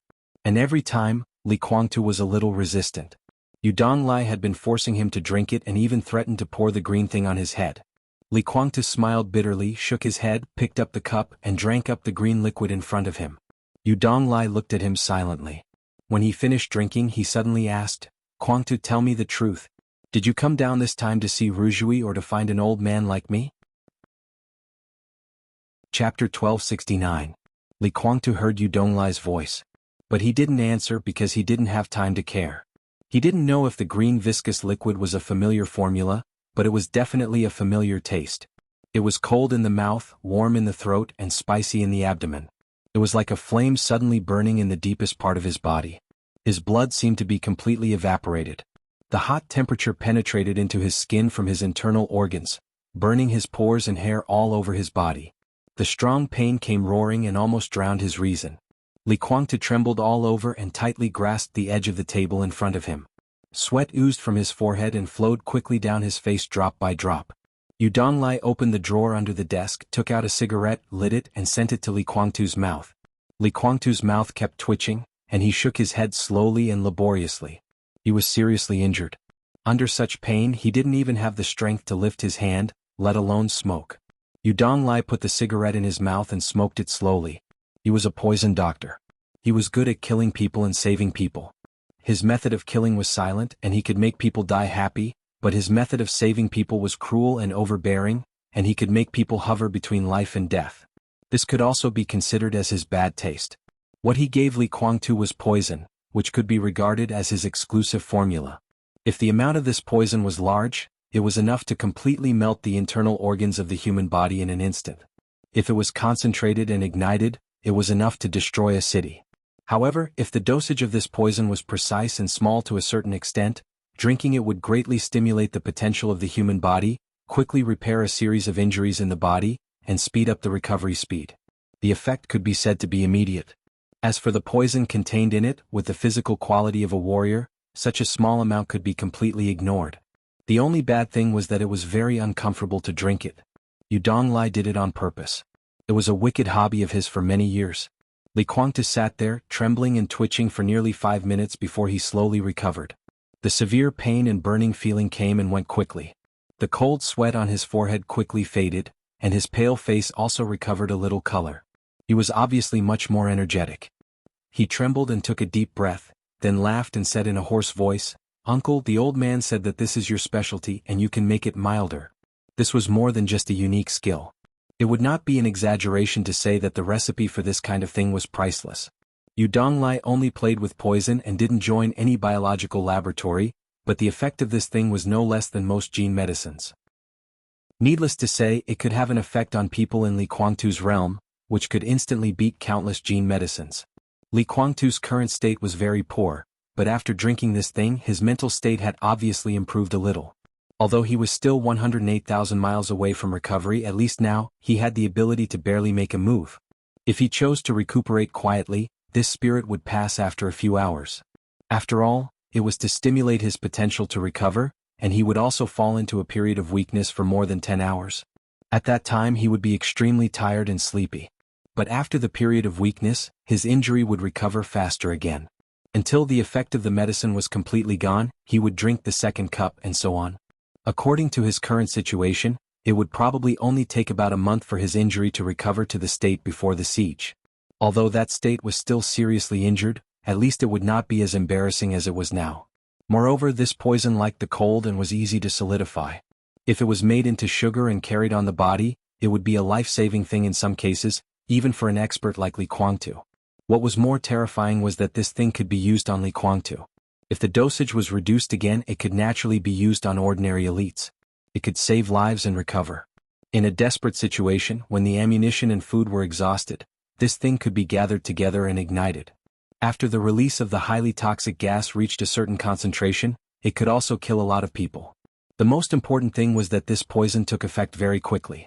Even if there was an antidote, it might not be in time. Moreover, the production of one of the main medicinal materials in the antidote was not much, which meant that there would not be too many antidotes. But it was not difficult to accumulate this poison. In addition to the trouble of making it, it was said that most of the materials were very common. What was a poison doctor? As a poison doctor who was once famous in the dark world and once the sacred guard of the god of war of Jianghu state, Yu Donglai in his heyday was not an invincible realm expert, but his influence was more terrifying than that of an ordinary invincible realm expert. Of course, he had more than this unique skill. But even if he only had this skill, he could easily become a core high-level member if he joined any superpower. There is indeed a way to make it milder, but the taste is not right. I studied for a long time before I found this kind of medicinal material that can make people extremely painful. Every time I make this thing, if I don't add some of this, I always feel that I'm making something else. It's not beautiful, not beautiful. Yu Donglai shook his head and sighed. Li Kuangtu looked at him thoughtfully and said with a smile, "Maybe so. If I didn't feel pain just now, I would also feel that I was drinking something else." Over the years, when some old brothers were injured, they would inevitably mention Uncle Yu. "Do you remember Daybreak? He has nagged me many times." "Daybreak?" Yu Donglai smiled and said, "He's a good boy. Unfortunately, it's hard to turn back with you." "Why should we turn back?" Li Kuangtu shook his head and said, "Whether it's me or Daybreak, we don't think we've done anything wrong. I'm from the Li family and I want to take back what belongs to me." "What's wrong?" Yu Donglai took a drag on his cigarette. After a moment of silence, he asked, "Where is the Li family?" "Li Kuangtu." Yu Donglai waved his hand and said softly, "The Li family has been destroyed by you. You destroyed it more than 20 years ago." From this point of view, Li Kuangtu nodded and said, "It's true. Winner takes all. I couldn't lose that year and I couldn't afford to lose. Since I lost, it's wrong. There's nothing to say. But no one blames you." Yu Donglai said lightly, "Winner takes all. That's life. No one can help it. But since you lost, you have to admit it. Even if you're wrong, you have to admit it. You said you want to take back what belongs to you. Kuangtu, what else do you have except yourself? Everything in the Li family was destroyed by you. Now what's left of the Li family is what His Highness has guarded for more than 20 years. You say it's yours? What? Did His Highness give it to you? Those, including the current purgatory of heaven capital, are what His Highness left to Tianlan. It's understandable that he didn't give it to you. But you can't rob it, let alone unite with outsiders to rob it. What you're doing now is capricious. You're suffering for yourself and the Li family. Look at the current Emperor Dong's palace and Tianlan. Guangtu, don't you understand? I don't support you robbing, but I can barely understand what you're doing. This is capricious. You think it's yours, but in fact the Li family belongs to His Highness. You haven't even been the patriarch of the Li family. Why do you say the Li family is yours? If it's not yours, you still want to rob it. Isn't that the logic of robbers? Well, you can rob it, but what about now? Can you rob it? Is the purgatory of heaven capital stronger than Emperor Dong's palace? Or are you stronger than Tianlan? No, neither. You can be dissatisfied. You can rob it. But it's meaningless to struggle when you can't rob it. When you and Tianlan know when you struggle away the relationship between the Li family and Tianlan, it will be hard for you to keep your life, not to mention owning the Li family. Li Guangtu took a drag on his cigarette and remained silent. Yu Donglai's voice was very steady and calm. Although it was unpleasant to hear, it was not unacceptable. But it was just acceptable. Li Guangtu shook off the ash and said in a deep voice, Uncle Yu, you and I both know very well that Li Tianlan's surname is not Li. I know. Yu Donglai nodded. But to put it bluntly, what does it have to do with you? Everything in the purgatory of heaven capital belongs to your father. You do have the right to inherit it, but your father also has the right not to give it to you. Your surname is Li, and you and His Highness are father and son, but he doesn't want to hand over the last power of the Li family to you. That's his business. It seems natural for a son to inherit his father's business, but you've failed. Your father doesn't agree with you inheriting the power of the Li family. This is his attitude. Is it wrong for him to disagree? Li Guangtu's voice was angry. You're the one who's confused. Yu Donglai's voice also became cold. I'm confused if I don't hand it over to you? Ridiculous, I'm confused if I hand it over to you. What can you do? Take these old assets and gamble again? The Li family and the Wang family have been friends for hundreds of years. You shed this layer of cordiality and the Wang family fought back. You lost. You're not convinced, so you insist on robbing it? Can you? Look at what you've done in your life. The purgatory of heaven capital is now in your hands. What have you done? You can't rob it from Tianlan, but you can rob it from the Wang family? Not to mention Wang Tianzong, can you solve it even if Wang Xingxiao is there? I still say the same thing. The purgatory of heaven capital is your father's property. He can give it to you or not. It's his thing. Whatever he says, it's his thing. What he wants to give it to Tianlan, even if there is no Tianlan, he will dismiss all the masters of the Li family and donate all his wealth to charity. What does that have to do with you? What's your father's property must be yours. What the fuck is this logic? He gave birth to you and raised you. Does he owe you? What's his is yours only if he gives it to you. If he doesn't give it to you, you can't rob it. As a son, don't you understand this? Li Guangtu's breathing was a little short. Yu Donglai was silent for a while and waved his hand tiredly. Guangtu, I don't want to say anything unpleasant, but you should think about it yourself. What's the point of doing this now except for your own dissatisfaction? Li Guangtu was completely silent. He didn't want to explain anything and he couldn't explain anything. Xiao Mahai directly exposed his posture that he had been holding. Yu Donglai with a little anger made him realize the reality. He knew what they said made sense. He really knew. He couldn't compete with Li Tianlan. That was the truth. He teamed up with Gu Xingyun and Jiang Shangyu to occupy part of the power of the special warfare system of Zhongzhou state. He still had a chance. But the fact was that he couldn't compete with Li Tianlan alone. Li Tianlan's offer to him still echoed in his ears. It was a tempting condition that he couldn't accept. He didn't want to tell Yu Donglai what Li Huaqing would do after he agreed. Anyway, it was an excuse. If he joined Emperor Dong's palace, Li Huaqing would inevitably respond. But sometimes, he and the Li family were two different things. The patriarch of the Li family, everything of the Li family, the peak of the Li family, that was what he had been pursuing and what he wanted to do most in his life. But now, except for the diehard supporters of the purgatory of heaven capital, who else in the world would regard him and the Li family as one? No one would think so, and Li Huaqing naturally wouldn't. His joining Emperor Dong's palace would touch Li Huaqing's bottom line, but he was the only one who joined. Perhaps daybreak would also be added. But it was not something that couldn't be avoided. From the perspective of the Li family, There were many ways to compromise and make concessions. But Li Guangtu didn't choose. He knew that he couldn't compete with Li Tianlan. But he wouldn't admit it. Whether he was naive or shameless or selfish, ignorant or paranoid, whatever he said. But this was him. It can't change anything. Li Guangtu whispered, "Uncle Yu, I've made up my mind. Li Tianlan is not a Li after all. The Li family's hundreds of years of foundation can't be given to others." Yu Donglai laughed out loud. In the dark laboratory it was a series of chuckles. "If you said this before, some people would believe it," he whispered, "but now, including those elites of the Li family who stand by you because of Tianlan's background in the purgatory of heaven capital, how many will believe it? Rushi is still in a coma, but her condition is not bad. She will wake up in a few years. She is Tianlan's woman. Their future children, whether boys or girls, will inherit everything of the Li family. We cannot talk about whether His Highness handed the Li family over to you or Tianlan's background. But can you say that the child of your own daughter is not a member of the Li family? Can you say that he is an outsider?" Li Guangtu opened his mouth. The anger in Yu Donglai's eyes was almost tangible. "If you dare to say that he is an outsider, I dare to slap you. I will slap you now. Do you believe it?" Li Guangtu shut up. His eyes were a little gloomy but he did not speak. Yu Donglai's strength was nothing in his eyes. He was really seriously injured now. But he drank what Yu Donglai gave him and stimulated his potential. His body was now in a state of excitement after being seriously injured. He could barely make a sword move. If Yu Donglai was well prepared and given enough time, environment and terrain, he could indeed achieve even more terrifying damage than Li Guangtu.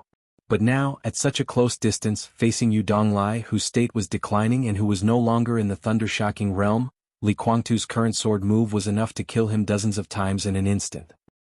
However, there were many things that did not depend solely on strength. He could dislike Li Tianlan and want to kill him. But Yu Donglai, he was a close guard who followed Li Honghe. He was one of the few senior members of the Li family who had watched him grow up. He could refuse to obey Li Honghe. But Yu Donglai really did not owe him anything. He called him Uncle Yu willingly and naturally. Now standing in front of him was an elder of the Li family. If the elder really wanted to beat him, Li Guangtu could not fight back and could only accept it. "Well, even if my grandson is not an outsider," Li Guangtu moved his body and said in a hoarse voice, "but who can guarantee that Li Tianlan will keep his word? Uncle Yu, you should know better than me how much Li Tianlan dotes on that witch. His and Rushi's child will inherit the Li family? Can't that witch get pregnant? His and Rushi's child is the future patriarch of the Li family. Then what should the child of him and that witch do in the future? Can she be reconciled? If she is not reconciled, what will she do? Emperor Dong's palace will be the dynasty of the dark world in the future. The scene is no worse than the ancient fight for the throne. If that witch wants to support her child, hey, I don't look down on Emperor Dong's palace, but if she wants to fight, who in Emperor Dong's palace can beat her? Qin Weibai, Moon God, and Wang Yuetong, do you think Li Tianlan can treat them equally? Uncle Yu, do you believe that? I don't know. Yu Donglai said lightly. He was telling the truth. In Emperor Dong's palace, Li Tianlan trusted him very much, and Qin Weibai was also very familiar with him. However, even Li Tianlan and Qin Weibai hadn't thought about what Li Guangtu said. How could they tell him this? He shook his head and said slowly, "In a few months after the election, the new group will be established. Emperor Dong's palace will be no worse than the Li family at its peak, or even stronger. The most important thing is that Tianlan is young, and Emperor Dong's palace has just begun. Guangtu, you know what this means. So it's true that the Li family is Emperor Dong's palace. But if you say that Emperor Dong's palace is the Li family, then many people will not be convinced. You want to fight for the throne and kill each other. Have you watched too many TV dramas or history books? How much of what Emperor Dong's palace has now is brought by little Bai? That's her dowry. Even if I have the cheek to say that she gave her dowry to Tianlan and Rushi's child instead of her own child, do you think it's appropriate? The current Emperor Dong's palace is a combination of the Li family and the Samsara palace. To put it bluntly, because of you, the proportion of the Li family in Emperor Dong's palace is far less than that of the Samsara palace. The lord of Emperor Dong's palace can naturally afford a Li family head. If that day comes, Tianlan and Rushi's child will inherit the Li family, but not the position of lord of Emperor Dong's palace. It's true that Tianlan spoils little Bai, but I think she deserves all this. And I know her better than you do. There are really not many women who can be so generous. Even if that day comes, little Bai doesn't want the family business, the Li family, and things that don't belong to her. Your way of thinking is too extreme. You always think that with a big family and a big business, there will be a tragedy in the future when it comes to the successor. How can you be so sure that the next generation of Emperor Dong's palace will be separated from Xiaobai's child? Can't they see that it's a win-win situation? Yu Donglai took a deep look at Li Guangtu. The most important thing is that little Bai has been with Tianlan all the time. With her means, can't she play with a few children? Is it difficult for her to make them like brothers? Li Guangtu wanted to say Huo. Not only the current Huo, and Huawu who had died in the final battle in Heaven Capital. It couldn't change anything at all. Yu Donglai was indeed an elder, but he couldn't make decisions. Besides, he didn't have evidence. Even if he had evidence, so what? Li Tianlan didn't kill him, and Yu Donglai wouldn't stand up for him. Anyway, thank you, Uncle Yu, for the potion today. Feeling that his body was much better than before, Li Guangtu said silently. Anyway, you are the son of His Highness. You still have to be dignified when you come to Emperor Dong's palace. Even if you leave, how can you look so sick? Yu Donglai shook his head. I wanted to persuade Uncle Yu to go with me, but it seems that there is no need to say it. Li Guangtu smiled self-deprecatingly. If he could take Yu Donglai away today, then this experience of being captured would definitely be a great gain. It would not be an exaggeration to say that he had made a lot of money. Yu Donglai's means of playing with poison were secondary. He was Li Honghe's close guard. For today's Li family, this identity alone could be said to be a shining signboard.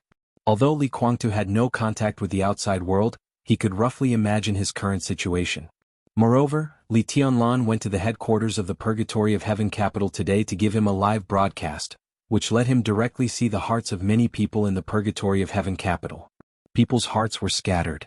It was naturally difficult to lead the team. This could not be said to be Li Guangtu's miscalculation. It could only be said that he underestimated Li Tianlan's strength. In the absence of Wu Qing's energy, he really did not expect that he, Jiang Shangyu, and Gu Xingyun would be no match for Li Tianlan. If he could kill Li Tianlan in the siege, even if the Li family and the Purgatory of Heaven Capital were dissatisfied with his cooperation with Gu Xingyun, Li Tianlan would be dead after all, and Li Guangtu would have a lot of room to maneuver. But now, not only did Li Tianlan not die, but he was even captured by Li Tianlan and brought back to Emperor Dong's palace. In this way, first he cooperated with Gu Xingyun, a life-and-death enemy, to deal with the heir of the Li family, and then he and Li Tianlan were determined. In the Purgatory of Heaven Capital, the people's hearts were inevitably unstable. At this time, if he could persuade Yu Donglai to go with him, it would play a great role in appeasing the people in the Purgatory of Heaven Capital. And the most important thing was, after realizing that he was no match for Li Tianlan, Yu Donglai became more important. At Li Tianlan's level of strength, he almost did not need to be afraid of death because there were very few things that could kill him. Why was Zhongzhou State so afraid of Li Tianlan? It was because it was difficult to really threaten Li Tianlan's life unless in some special circumstances. And once they fell out, as long as Li Tianlan was alive, it would be Zhongzhou State that would suffer terribly. High-tech weapons could flatten the entire Emperor Dong's palace in an instant, but it was still too difficult to kill Li Tianlan. At this stage of personal strength, if Li Tianlan really had nothing to worry about, it was enough to hurt Zhongzhou State when he went crazy. And Yu Donglai happened to have something that could pose a fatal threat to Li Tianlan. Li Guangtu shook his head violently. Yu Donglai's attitude was obvious. Such an attitude meant that there were no ifs. Sure enough, Yu Donglai directly said, I'm old, I can't walk, and I don't want to. I can't persuade you to turn back, but I can't follow you into the pit. Again, Guangtu, you have to admit your mistakes. If you do this, not only will it not benefit the Li family, but it will completely harm the Li family. Of course, if the Li family has no weight in your heart and it's just an excuse for you to continue to struggle, then forget what I said. If that's the case, it's useless to say more. I like the current Li family and the current Emperor Dong's palace very much. Ning showed me the plan of Shenyuan City in Tianan some time ago. I also like it very much in the future. I have no regrets if I can be buried here in the future. Li Guangtu nodded silently. He suddenly smiled and said with some reluctance, Ning, is he your grandson-in-law? Yes. Yu Donglai suddenly became spirited. That boy is not bad. He is very attentive to Qingyan. He can be counted as a support in the future. He paused and shook his head with some regret. These two children were ready to get married when they just graduated more than 2 years ago. Then they were caught up in the mess in Snow Country, and then Tianlan went to the desert. He just took charge of Shenyuan City and was delayed again. Now there are a lot of messy things. If they get married, It is estimated that they will get married after the election. Good things are strewn with setbacks.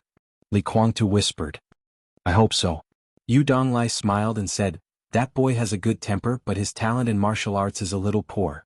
Let alone the invincible realm, it seems that he has no chance to enter the thundershocking realm. Li Kuangtu smiled and understood that Yu Donglai was being modest and showing off.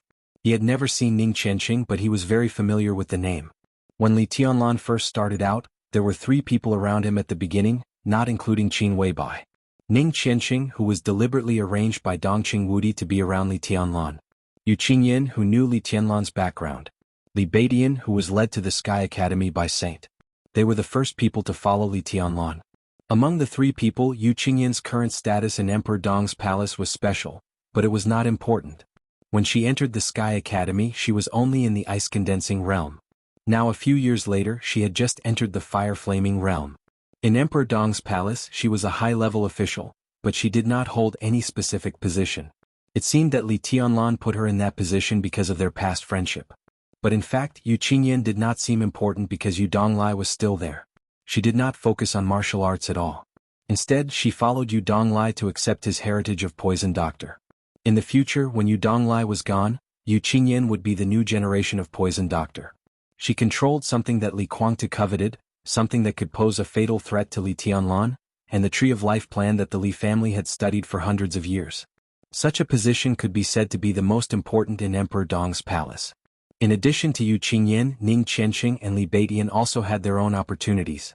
Li Baidian's talent in martial arts was recognized by everyone.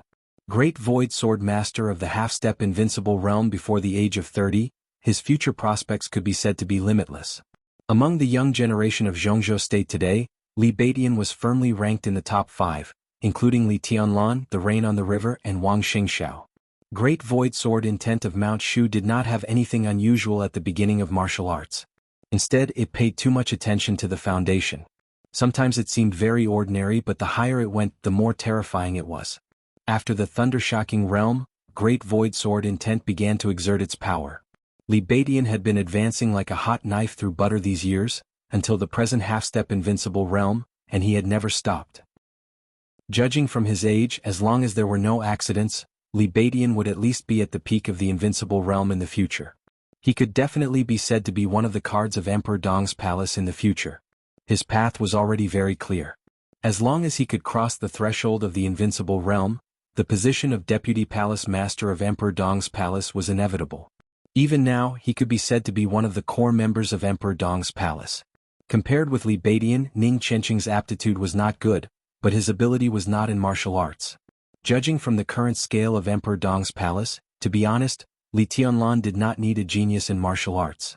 Emperor Dong's palace had never been short of geniuses in this aspect. On the contrary, he needed a leader who could see the overall situation. For example, the current military advisor. Another example was Li Huazhang of the Purgatory of Heaven capital. There was also Ning Qianqing, the first mayor of Shenyuan City. What this position represented was self-evident. Sitting in this position meant that as long as Emperor Dong's palace was not destroyed in the future, Ning Qianqing's future would be at least at the level of a counselor. There were already signs of it. After today, the Purgatory of Heaven capital would become the Purgatory Legion, and the Purgatory of Heaven capital would naturally leave Tiannan.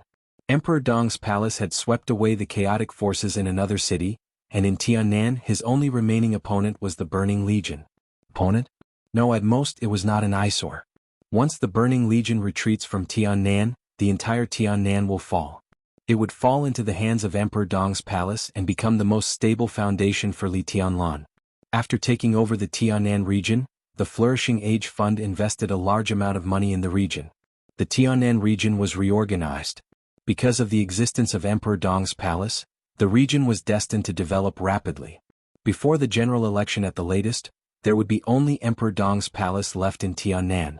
Then, in 3 to 5 years at the right time, Li Tianlan would formally propose to merge Tiannan into Jianghu state and completely dig up this land of more than 40,000 square kilometers that belonged to Annan.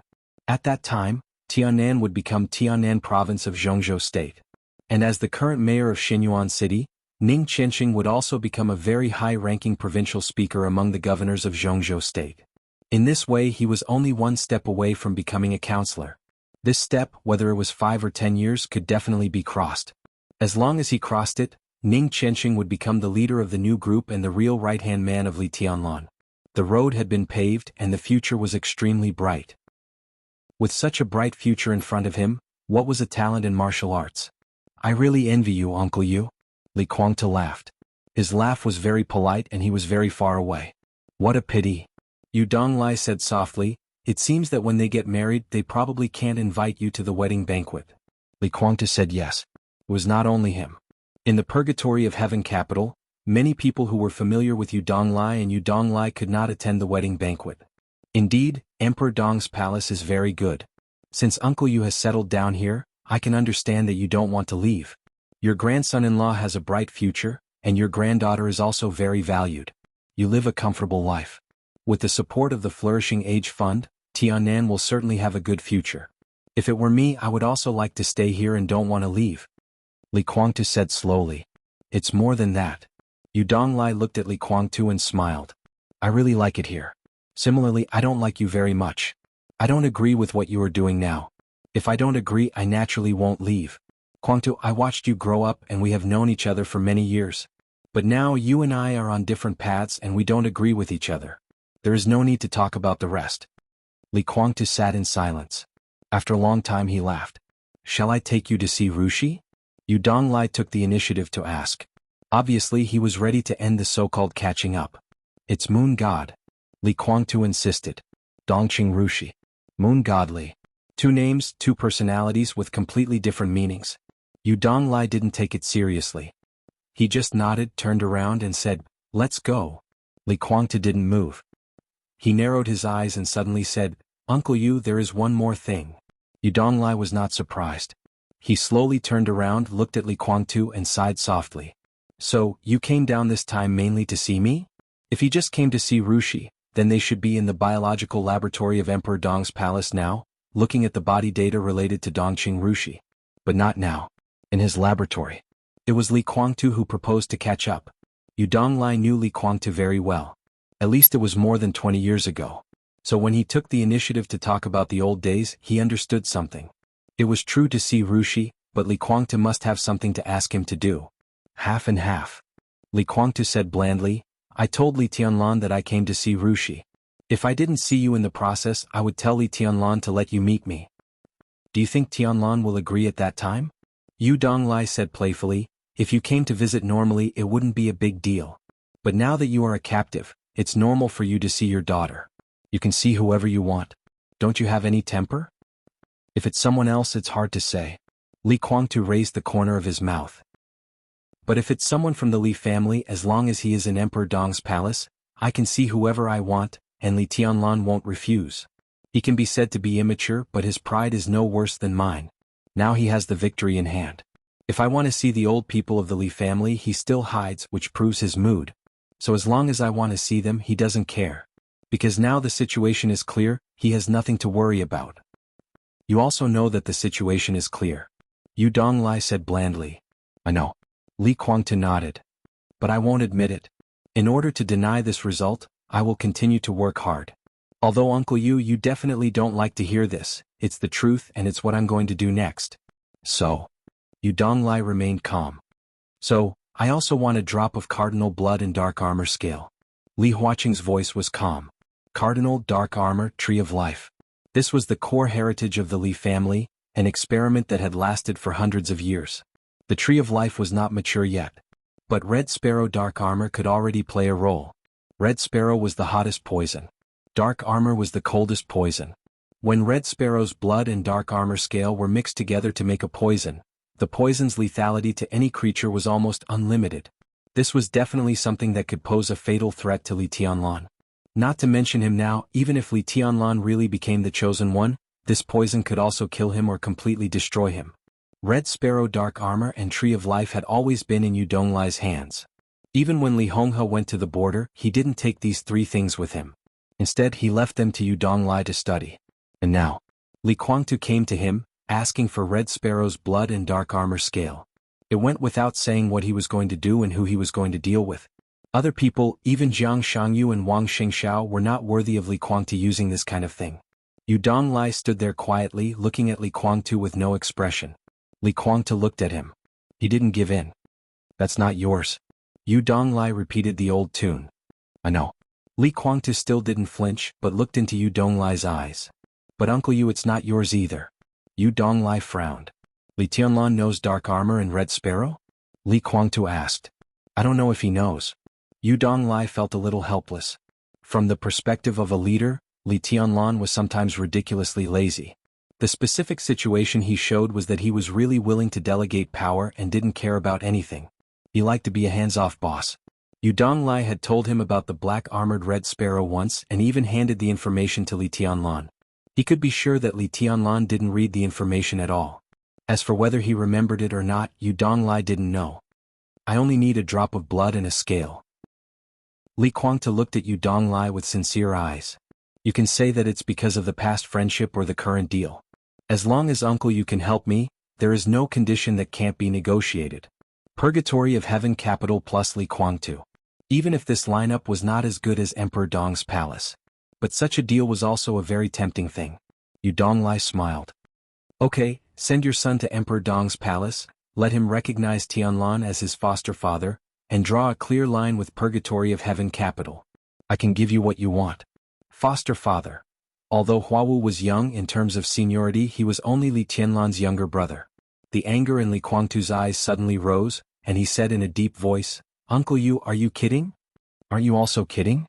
Yu Donglai said coldly, just like the condition I put forward, you and I both know that it's impossible. The Red Sparrow dark armor is something that can hurt Tianlan. I now live in Emperor Dong's palace. My granddaughter will be the core of Emperor Dong's palace in the future, and my grandson-in-law will be a senior member of Emperor Dong's palace. Kuangtu, tell me which thing around me has nothing to do with Emperor Dong's palace. You want to deal with Tianlan, and you even want to use the thing that you made a deal with me to deal with Tianlan. Is your uncle a typical traitor in your eyes? The corner of Li Kuangtu's mouth moved. Say no more. Yu Donglai's voice was cold. Don't think about it. The Red Sparrow dark armor is indeed in my hands, but I can tell you that as long as I am alive, I will not give it to you. It's not mine, but the research right is with me. I can guarantee that I will not use it to deal with you. He slowly turned around and walked to the elevator. Are you coming? Li Kuangtu wanted to say something but stopped on second thought. He really wanted to find Yu Donglai today. But he did not expect to persuade Yu Donglai to join him. Advance in order to retreat. His real purpose was the Red Sparrow blood and the dark armor scale. This was what he had been thinking about after he knew that he was held captive in Emperor Dong's palace. Because it was indeed something that could pose a fatal threat to Li Tianlan. Therefore he thought for a long time and prepared a lot of excuses. But he did not expect that as soon as he started, Yu Donglai would directly refuse and leave no room for negotiation. Yu Donglai walked to the elevator without looking back. Li Kuangtu stood up with no expression on his face and followed him. Yu Donglai entered the password for the elevator to go down. While waiting for the other end of the elevator to enter the password, Yu Donglai said calmly, I still say the same thing. Your struggle now is really meaningless. The Red Sparrow dark armor is indeed something that can hurt Tianlan. But now, some things should be different from what you think. Yu Donglai said softly, there is a real expert in Emperor Dong's palace now. Even if I really give you what you want, you can't kill Tianlan or even seriously injure him. Li Kuangtu was stunned. He shook his head and said, I don't believe it. Believe it or not, it's up to you. Yu Donglai's attitude was indifferent. Li Kuangtu looked at Yu Donglai seriously and asked, who is the expert that Uncle Yu is talking about? Yu Donglai did not answer this question. He thought of the fat man who opened a clinic in the central area of Emperor Dong's palace and had nothing to do all day but could go in and out of Li Tianlan's residence at will. When Li Tianlan brought Li Kuangtu back, he wanted to help him stabilize his injury. At that time the fat man was not there. So the first person that Li Tianlan thought of was Yu Donglai. But at that time, Li Kuangtu's injury was so serious that even Yu Donglai did not dare to make a move at will. Then Li Tianlan called Nalan Shuring. Nalan Shuring injected some gene medicine that could stabilize Li Kuangtu's body. Her suggestion at that time was to let Li Kuangtu sleep. Li Tianlan refused. That night, Xinyuan Wushang returned to Emperor Dong's palace from Yuzhou. More than 10 hours later, Li Kuangtu completely woke up. There was no dormancy, no poison. Just like that, he woke up naturally. In more than 10 hours, he recovered to the extent that it would normally take several months to recuperate. Yu Donglai did not know the origin of Shenyuan Wushang. But there was this mysterious doctor guarding Emperor Dong's palace here, which had made Yu Donglai doubt the power of black armor and cardinal. So during this time he rarely went out of the laboratory to the ground. Most of the time he was studying how to make cardinal and black armor evolve again. Li Kuangtu looked at Yu Donglai seriously for a while. Seeing that Yu Donglai did not want to speak, he shook his head and fell silent. The elevator went all the way down. When it stopped, it was already in front of the biological laboratory of Emperor Dong's palace. Yu Donglai entered the password again. The elevator opened and the two walked out. Then they stopped at the same time. Yu Donglai froze for a moment and laughed. Li Kuangtu stood still and narrowed his eyes. In his sight, Qin Weibai, who had been there for a long time, was sitting on the sofa in the laboratory rest area. She was holding a glass of juice and sucking it with a straw. In front of her, there was a small pile of dried fruit shells. "You're here." Seeing Yu Donglai and Li Kuangtu walk out of the elevator, Qin Weibai stood up and looked at Li Kuangtu with a smile. She reached out and pointed to the various equipment and hibernation chambers in the laboratory. She chuckled and said, "Your Highness, this is not your first time here, is it?" Chapter 1270. She came. It was this feeling again. It was this F*King feeling again. Li Kuangtu held his breath slightly. Facing Qin Weibai's gaze, a clear fierceness flashed in his eyes. He didn't like this woman. From the first time he saw Qin Weibai, Li Kuangtu was very sure about this feeling. That feeling was amazing, perfect, and dreamy. Even when he connected Huawu's death with Qin Weibai, Li Kuangtu even thought that if she killed his son, he would let her give birth to another son for him. This was a woman that no man could resist. But Li Kuangtu just wanted her body. No, he didn't.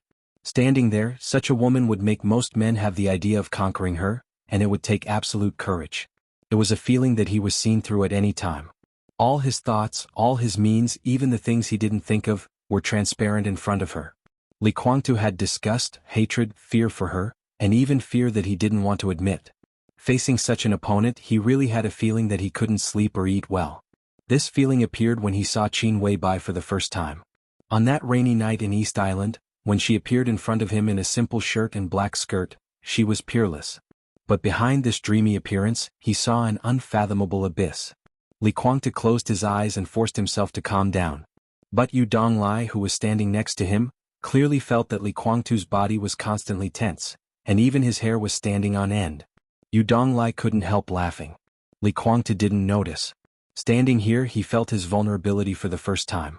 He was seriously injured and his strength was greatly reduced. For the first time he found that he even lost most of his courage to face this woman. And the remaining half was laughably from Yu Donglai. If there was no Yu Donglai, in the enclosed space not counting Dongqing Rushi and Situ Wanjie who were in a coma, this was a real man and a woman alone. Flirtatious? Li Kuangtu felt that he would not think of these things unless he was crazy. In fact, if Yu Donglai wasn't with him and he met Qin Weibai here alone, he even felt that he didn't want to walk out of the elevator at all and would go back the way he came. Because this woman was extremely smart. But at the same time this woman was also extremely crazy. She had wanted to kill him for a long time. Li Kuangtu knew. In fact, when the two of them met for the first time he had vaguely sensed it. And today, Li Tianlan wanted to let him go because of the deal he made with Li Huaqing. It could even be said that Qin Weibai was involved in this deal, but how could a woman be judged by logic? If she was unhappy, if she regretted it, if she didn't like him, if she suddenly had her period, too many ifs could cause Li Kuangtu to die here today. That would really be a futile death. Li Huaqing might be angry, but he was trying to keep her alive. Li Kuangtu and the Purgatory of Heaven capital were both dead. Li Kuangtu did not expect them to turn hostile and avenge him. As for Li Tianlan, what could he do to Qin Weibai? What could he do to Qin Weibai?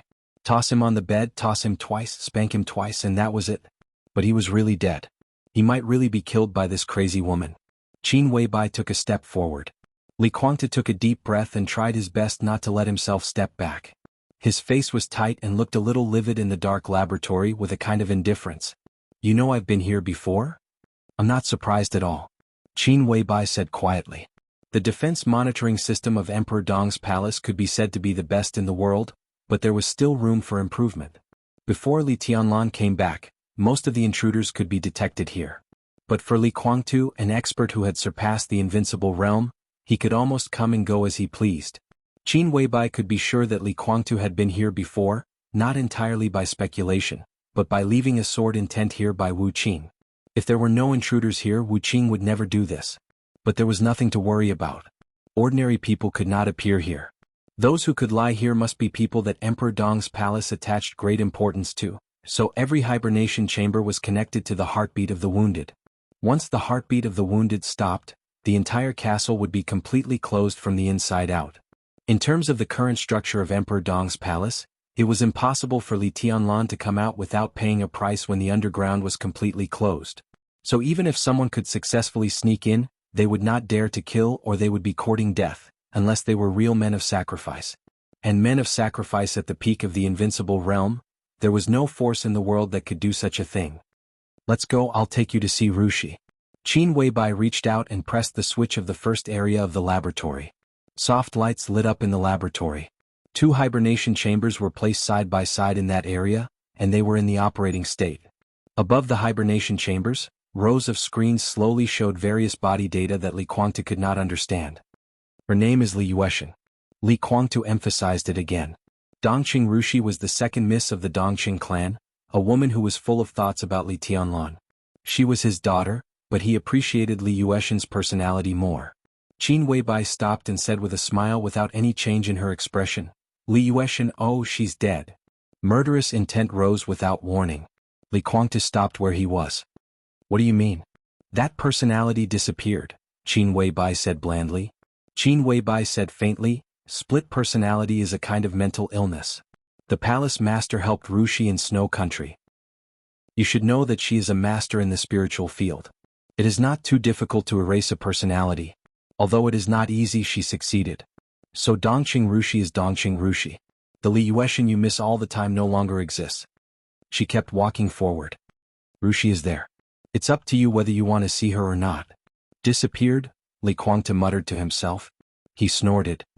It's not completely disappeared. It's just a subpersonality and, buzz? The space in the laboratory was suddenly distorted.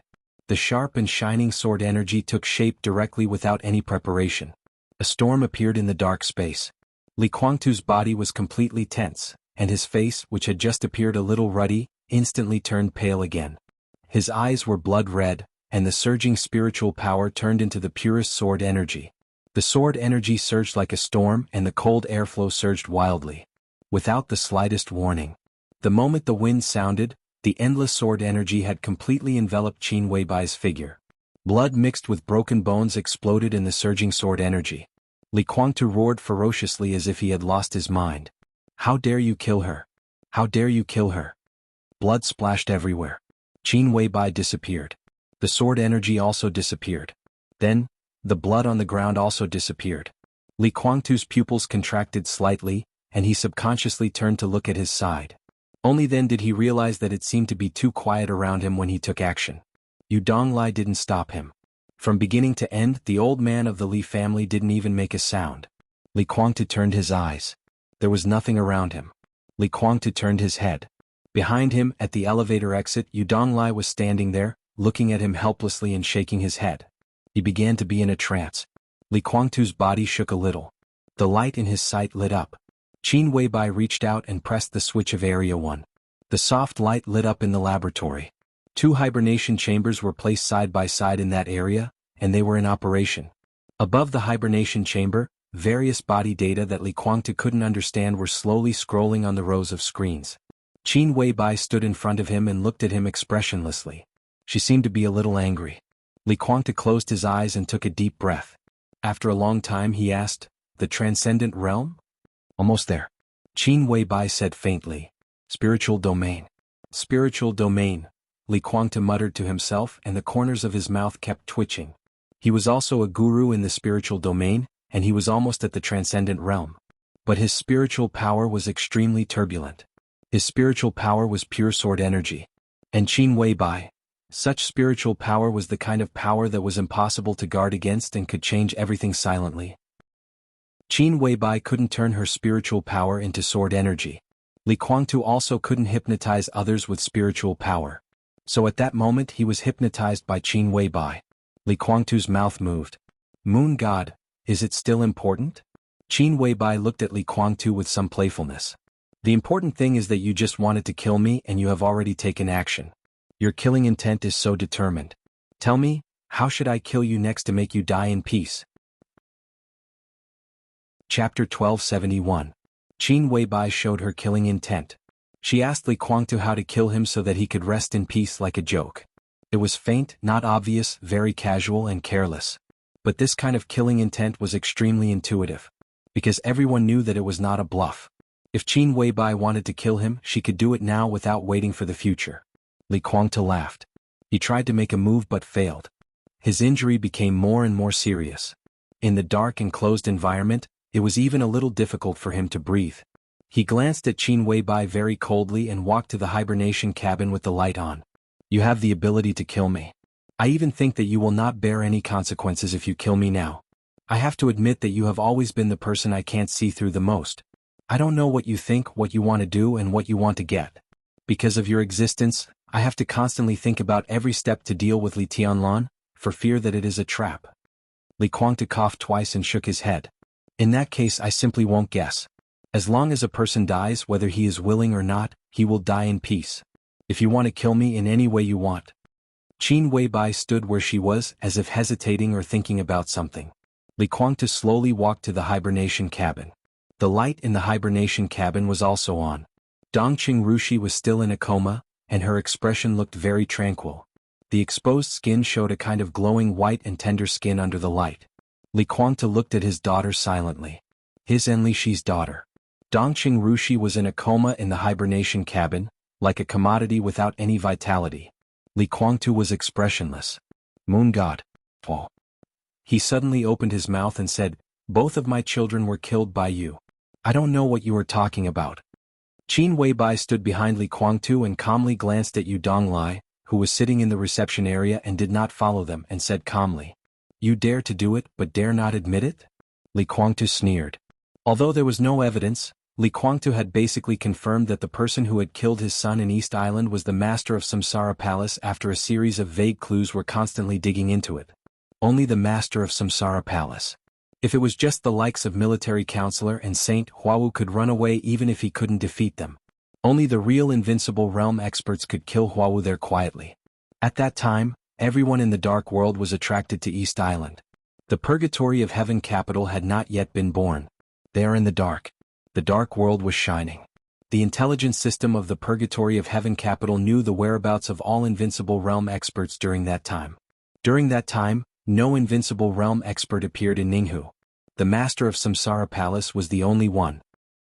After the final battle with Gu Xingyun, although she had been recuperating in Zhongzhou state, no one had ever seen her. During that time, Qin Weibai was also in East Island. She was definitely an insider or even a participant. I don't dare. Qin Weibai pursed her lips and smiled, looking elegant and graceful. Li Guangtu gritted his teeth. Huawu was born not long ago, and Tianlan just came back from the headquarters of the Purgatory of Heaven capital. He didn't hurt the child and I have been here all the time. How could I kill him? Qin Weibai said. Li Guangtu took a deep breath and said coldly, "You and I both know that Huawu is the eldest son in East Island. If he is still alive, he should be only 2 years younger than Li Tianlan, and he should be able to enter the invincible realm now. If you weren't afraid that his existence would threaten Li Tianlan's position? Are you kidding?" Qin Weibai's clear voice suddenly had a trace of undisguised mockery and contempt. Li Guangtu fell silent. "You know what kind of situation your son is in. He is in his teens, but he bears the power of the peak of the thunder-shocking realm. Li Guangtu, to be honest, do you really think of him as your son? His body can't bear that kind of strength at all. Under such circumstances he is suffering great pain almost all the time. Whether he is awake or in a coma, the pain has never disappeared. I have never seen anyone train a successor in such a way. At the youngest age, you completely and unreservedly squeeze all the potential in his body. Don't you know what this means? You really know his existence. It's you?" Li Guangtu slowly turned his head to look at Qin Weibai. For the first time, there was a touch of undisguised gloom and hatred in his eyes. Huawu's existence was extremely secretive. Except for himself, only Daybreak, Dawn and Phoenix in the Purgatory of Heaven capital knew of his existence. And these 3 people had no possibility of betrayal, let alone Li Guangtu. If it wasn't them who did it, then who else knew of his existence? Huawu must have been killed by them. Although he already knew what was going on in his heart, When he heard Qin Weibai clearly say Huawu's physical condition at this time, the feeling of finally finding evidence and being confirmed still made Li Guangtu feel a strong hatred directly emerged in his heart. I know of his existence, but it doesn't mean I want to kill him. Haven't you heard of the power of the Samsara Palace's intelligence system? Qin Weibai sneered and said, why should I kill him? Does your son deserve to threaten Tianlan's position? Li Honghe chose Tianlan as his successor. Do you think he will be devoted to your son? A son with half of East Island's blood flowing in his veins? Do you think it's possible? He doesn't even like you. How could he like his grandson whom he has never met? Or do you think your son's talent can threaten Tianlan when he grows up? Perhaps he was indeed very talented, but his talent was destroyed by you. A so-called expert cultivated in such a way is as fragile as a piece of paper. Your so-called son in your eyes, is there any difference between him and a consumable? After squeezing out all his potential, the upper limit of the thunder-shocking realm in his teens has long been determined. He can't even reach the peak of the invincible realm. Do you think he is qualified to threaten Tianlan? Li Guangtu, that's not your son. He's just someone you cultivated for yourself. Sometimes you need to sacrifice him to achieve your own goals. He's just an animal's thug, or a man of sacrifice. The corner of Li Guangtu's mouth moved and he said stiffly, shut up. You be *TCH with long hair but short vision. Snap. In the clear sound, the atmosphere in the laboratory suddenly became silent for a moment.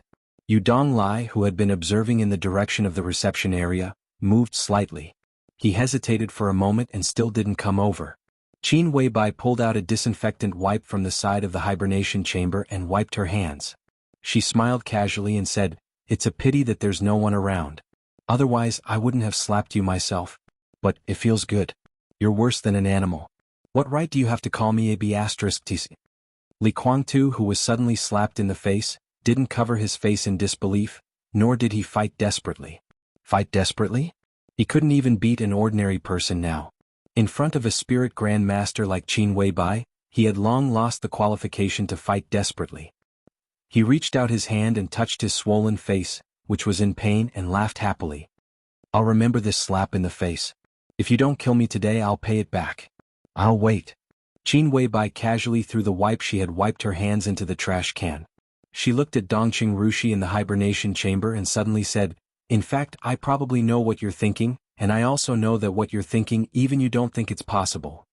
Squeezing out one's potential to increase one's strength is a crazy method that disregards everything. For hundreds of years, all the major forces have been using this method to cultivate their own death warriors. Other than you, I've never heard of any force using this method to cultivate their own sons. It's not that there aren't successful examples.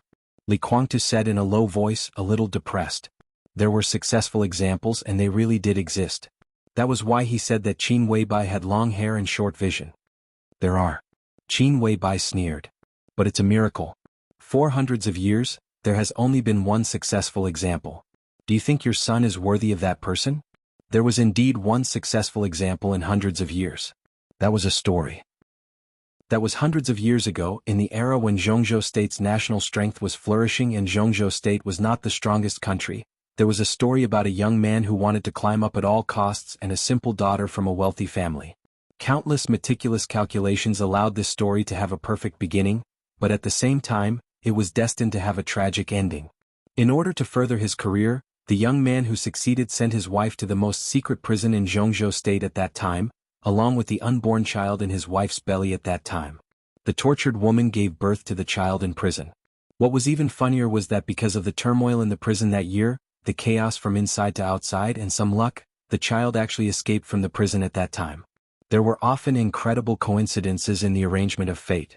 The child who escaped from the prison and lost his mother at only a few years old did not freeze to death in that winter in Yuzhou. When he was looking for food in the garbage dump, he met a couple whose family was already down and out but not really frustrated. The couple took him out of Yuzhou and went to Kunlun Mountain where they lived in seclusion. This was the example that Li Guangtu mentioned. It was the child who escaped from the prison, the one who lost his mother and escaped from the prison, with only hatred and extremes left in his mind. Hatred was the strongest will. That will turned into a flame, almost burning the child into a complete madman. He trained in all kinds of extreme environments, ignored any pain and suffering, and even became stronger regardless of life and death. He burned his potential at all costs and even tortured his body to the point where it would completely collapse and die at any time. But at the same time he also gained almost invincible strength. As for the price, he walked on the edge of death every minute and second. The child who grew up was lucky because he did not die and succeeded in killing his biological father and the huge group behind his biological father. This was a tragic story. And it was too long ago. For some reason, the record of this story in the history of Jianghu state was not very clear. So until now, almost no one knew how the child in the story had been trained to reach that level. But the name of that child still shone in the long history of Jianghu state. He was the strongest national god of war since the founding of Jianghu state. His name was Lin Xinyuan. Today's ancestor of the Lin clan, the founder of the Li family, created the 24 moves of sword, the map of god of war of the Li family and the Lin clan, pushed the Wang family of Beihai to the peak, and turned Jianghu state into the strongest overlord. Beihai had the stage of formidable person. The stone of formidable person was on the stage of formidable person. And Lin Xinyuan was the only name carved on the stone of formidable person that could stand side by side with the chosen one ancestor of the Wang family of Beihai. This was the successful example that Li Guangtu mentioned. Obviously he wanted to train his son into another Lin Xinyuan. But it was just as Qin Weibai said. He could only think about it. Even he knew that it was unlikely. At that time, Lin Xinyuan was not only the national god of war of Jianghu state, but also the only god of war of the Wang family of Beihai. He did live to reach that height, but if the Wang family of Beihai hadn't helped him at all costs, even he wouldn't have survived. Can you afford that level of support? Even if you sell your current purgatory of heaven capital, including you and your child, you can't afford it. Qin Weibai said lightly. The Wang family of Beihai's support for their god of war still left traces. For example, the current biological laboratory of the Wang family of Beihai. There was no such thing as a biological laboratory in that era. The Wang family of Beihai was now developing all kinds of potions, including the immortality potion that they treasured. To put it bluntly, the Wang family of Beihai set up a department for their god of war to survive and for the little princess of the Wang family of Beihai to keep her man alive. Such a move couldn't be solved by burning money. Many resources and countless rare materials were desperately consumed. The current purgatory of heaven capital really couldn't afford it. Even the current Emperor Dong's palace didn't dare to take too many risks if there was no clear direction. In fact, there is another way. Li Guangtu said lightly, his eyes flashing with anger and helplessness. I know what you mean. Qin Weibai's voice was more mocking. You mean the dragon vein? In other words, the flower that you've been longing for? Li Guangtu was silent. It's a joke. Qin Weibai shook her head.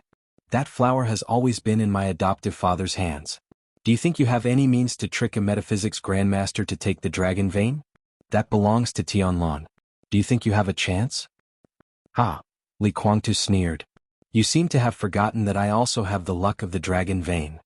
Not anymore. Almost instinctively, Qin Weibai said this. The luck of the dragon vein in Li Guangtu had been extracted by Xian Xuanzi before he died. After saying this, she suddenly fell silent. Because she suddenly thought of a doubt that she hadn't figured out before. Now Li Guangtu finally gave her the answer. Qin Weibai narrowed her eyes, and the coldness in her eyes became sharper. Huawu is my son. Even if I can't get the flower from Wu Wei, I can get rid of him and extract the dragon vein in my body and transfer it to him. In this way, Huawu's body will be nourished by infinite vitality. He won't be afraid of any injuries and naturally he won't have to worry about his body collapsing. In this way, Huawu will definitely be able to break through the supreme realm and become the chosen one. Impossible. Qin Weibai said lightly, he doesn't deserve it. What qualifications do you have to say this? Li Guangtu said disdainfully. Because I've seen him. Qin Weibai suddenly laughed. She was telling the truth. She had really seen Huawu who was killed by them that year. Not the one she had seen but the other one she had seen and even fought with. But they were one. She had seen the other one and naturally she had seen it. That was Li Guangtu's first son, Li Huo. He was also the heavenly emperor Huawu in another time and space. Qin Weibai had never been very clear about the use of Huawu, who was cultivated in this extreme way. Under normal circumstances, even if Huawu didn't die, his upper limit in the future was the invincible realm. He couldn't even reach the peak of the invincible realm, which was probably the level of Moongazer and Song at this time. But in that time and space when they finally besieged Dongqing Huangtu, the strength that the heavenly emperor Huawu showed was indeed at the peak of the invincible realm, which was equivalent to Li Guangtu and Lin Fengting before the breakthrough. This was obviously a little unscientific. And now the reason was found. It was the dragon vein in Li Guangtu. Qin Weibai fell silent. Why did they kill Huawu back then? Qin Weibai could feel the inner feelings of her other self. It was not because he could threaten Li Tianlan. At that time Huawu's performance was amazing, but in the long run he was really not a threat. The reason why they took action at that time, it was because of hatred. That was the deepest hatred of her other self for the Li family. Why was it like this? Qin Weibai pursed her lips.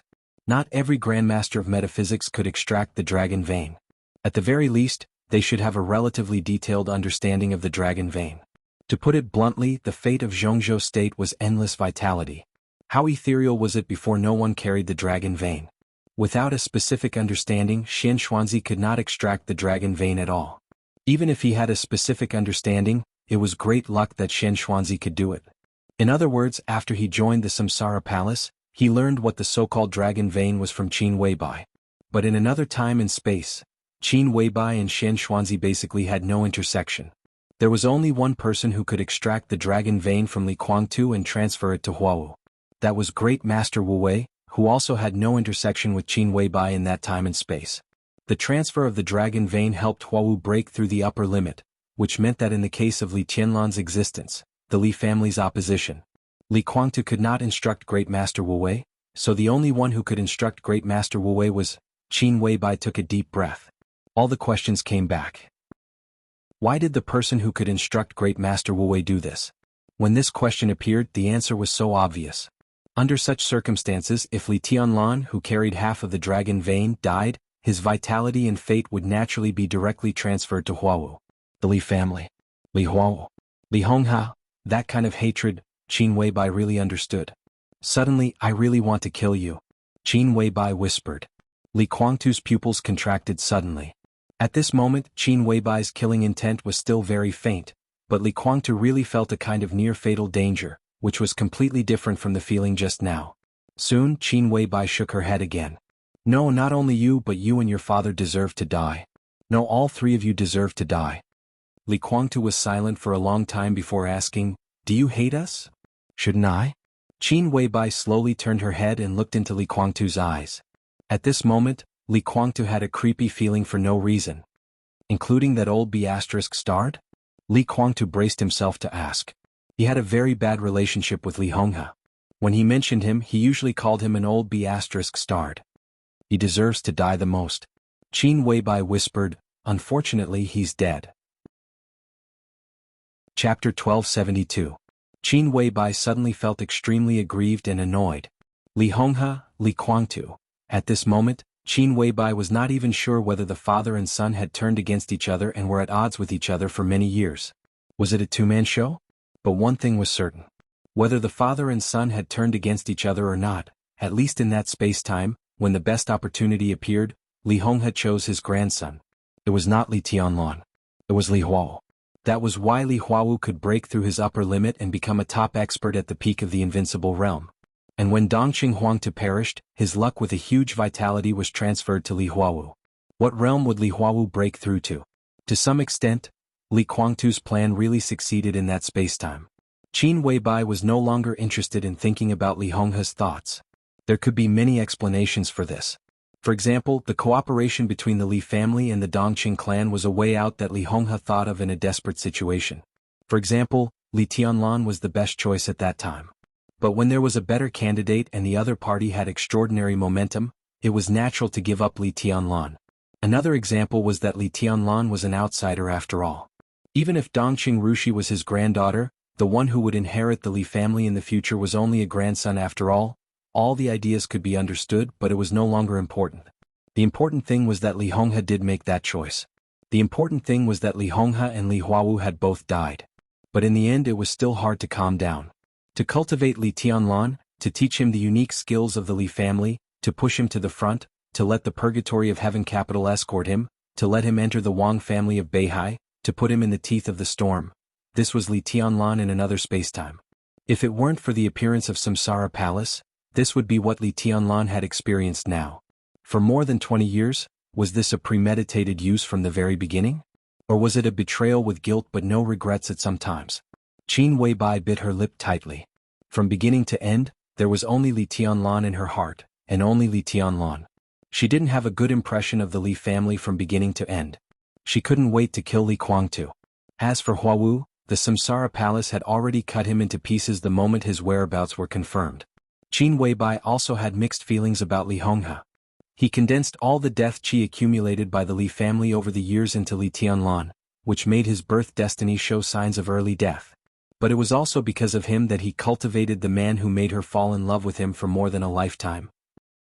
She had convinced herself more than once to understand that Li Honghe had no choice but to condense the death qi, but she always hated the old man more than she respected him.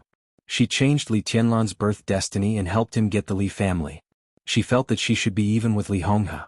But today, when everything became clear, she suddenly felt that Li Honghe had died so easily.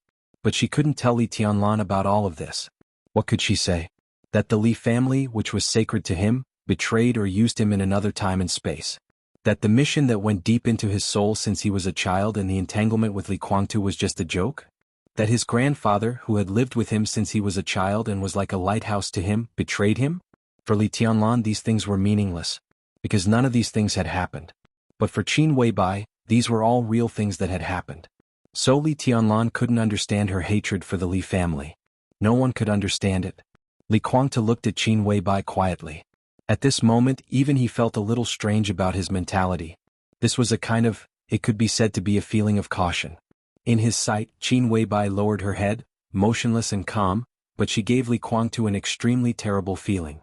It seemed that all his instincts were reminding him that this woman could not be provoked in such a state. After a full 5 minutes, Qin Weibai took a deep breath and reached out to open a storage compartment in the center of the hibernation chamber. She took out a stack of documents and handed them to Li Guangtu. She said expressionlessly, "Can you understand it?" Li Guangtu took a look and frowned slightly. There were all kinds of data in the documents and some symbols that he couldn't understand, but they should represent various parts of the body and even blood cells. Countless data and symbols were neatly arranged with a kind of beauty. Li Guangtu looked at them silently. This was something that he cared about very much. But at this time, these data were very clear and dull in his eyes. He flipped through them casually and his eyes became a little dull. From beginning to end, he didn't look at Dongqing Rushi lying in the hibernation chamber. Dongqing Rushi in the hibernation chamber. You're really a beast. Qin Weibai raised the corner of her mouth, revealing a touch of undisguised contempt and disgust. I don't think I did anything wrong. Li Guangtu said calmly, in my heart, it's your Samsara palace that killed my 2 children, Huawu is dead and Moon God is gone. He threw the documents back into the storage compartment of the hibernation chamber, pointed to Dongqing Rushi inside and said calmly, so, who is she? Before Qin Weibai answered, he had already shook his head. She's not my daughter. Since she has nothing to do with your Li family, then from now on, Emperor Dong's palace has no relationship with you and the purgatory of heaven capital. From now on we are enemies. Qin Weibai said slowly. Li Guangtu's face changed. He suddenly felt that this sentence was a little familiar, as if he had heard it somewhere just now. When he heard it last time he didn't have any feelings in his heart. But now this sentence came out of Qin Weibai's mouth, and his heart sank for no reason. What do you mean? Li Guangtu's eyes were sharp. Qin Weibai raised her hand and gently knocked on the hibernation chamber beside her. There was no emotion in her voice. So, it was Li Honghe who did something to Rushi? Li Guangtu frowned. Li Yueshan, Dongqing Rushi, 2 personalities. Qin Weibai said blandly, for many people in Zhongzhou state, Dongqing Rushi is no stranger. She is the second miss of the Dongqing clan, Tianlan's fiancée, a genius of Jade Pool and has many titles. But how many people know Li Yueshan? Split personality, this is Rushi's secret. But in fact, is this really Rushi's secret? Or is it Li Yueshan's secret? Split personality. Different personalities are also divided into primary and secondary. Each personality will have some defects more or less. Rushi's behavior has always been a little strange. In today's words, she is a little too silly and cute. Her mind is full of Tianlan and she is too simple. What kind of family is the Dongqing clan? It is the top wealthy family in Zhongzhou state. Rushi grew up in such an environment. Even if Dongqing Wudi protected her too much and didn't let her contact too much, her personality should not be so pure.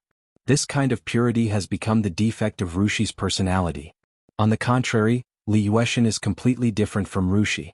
She is proud, reserved, cold, scheming and excellent at acting.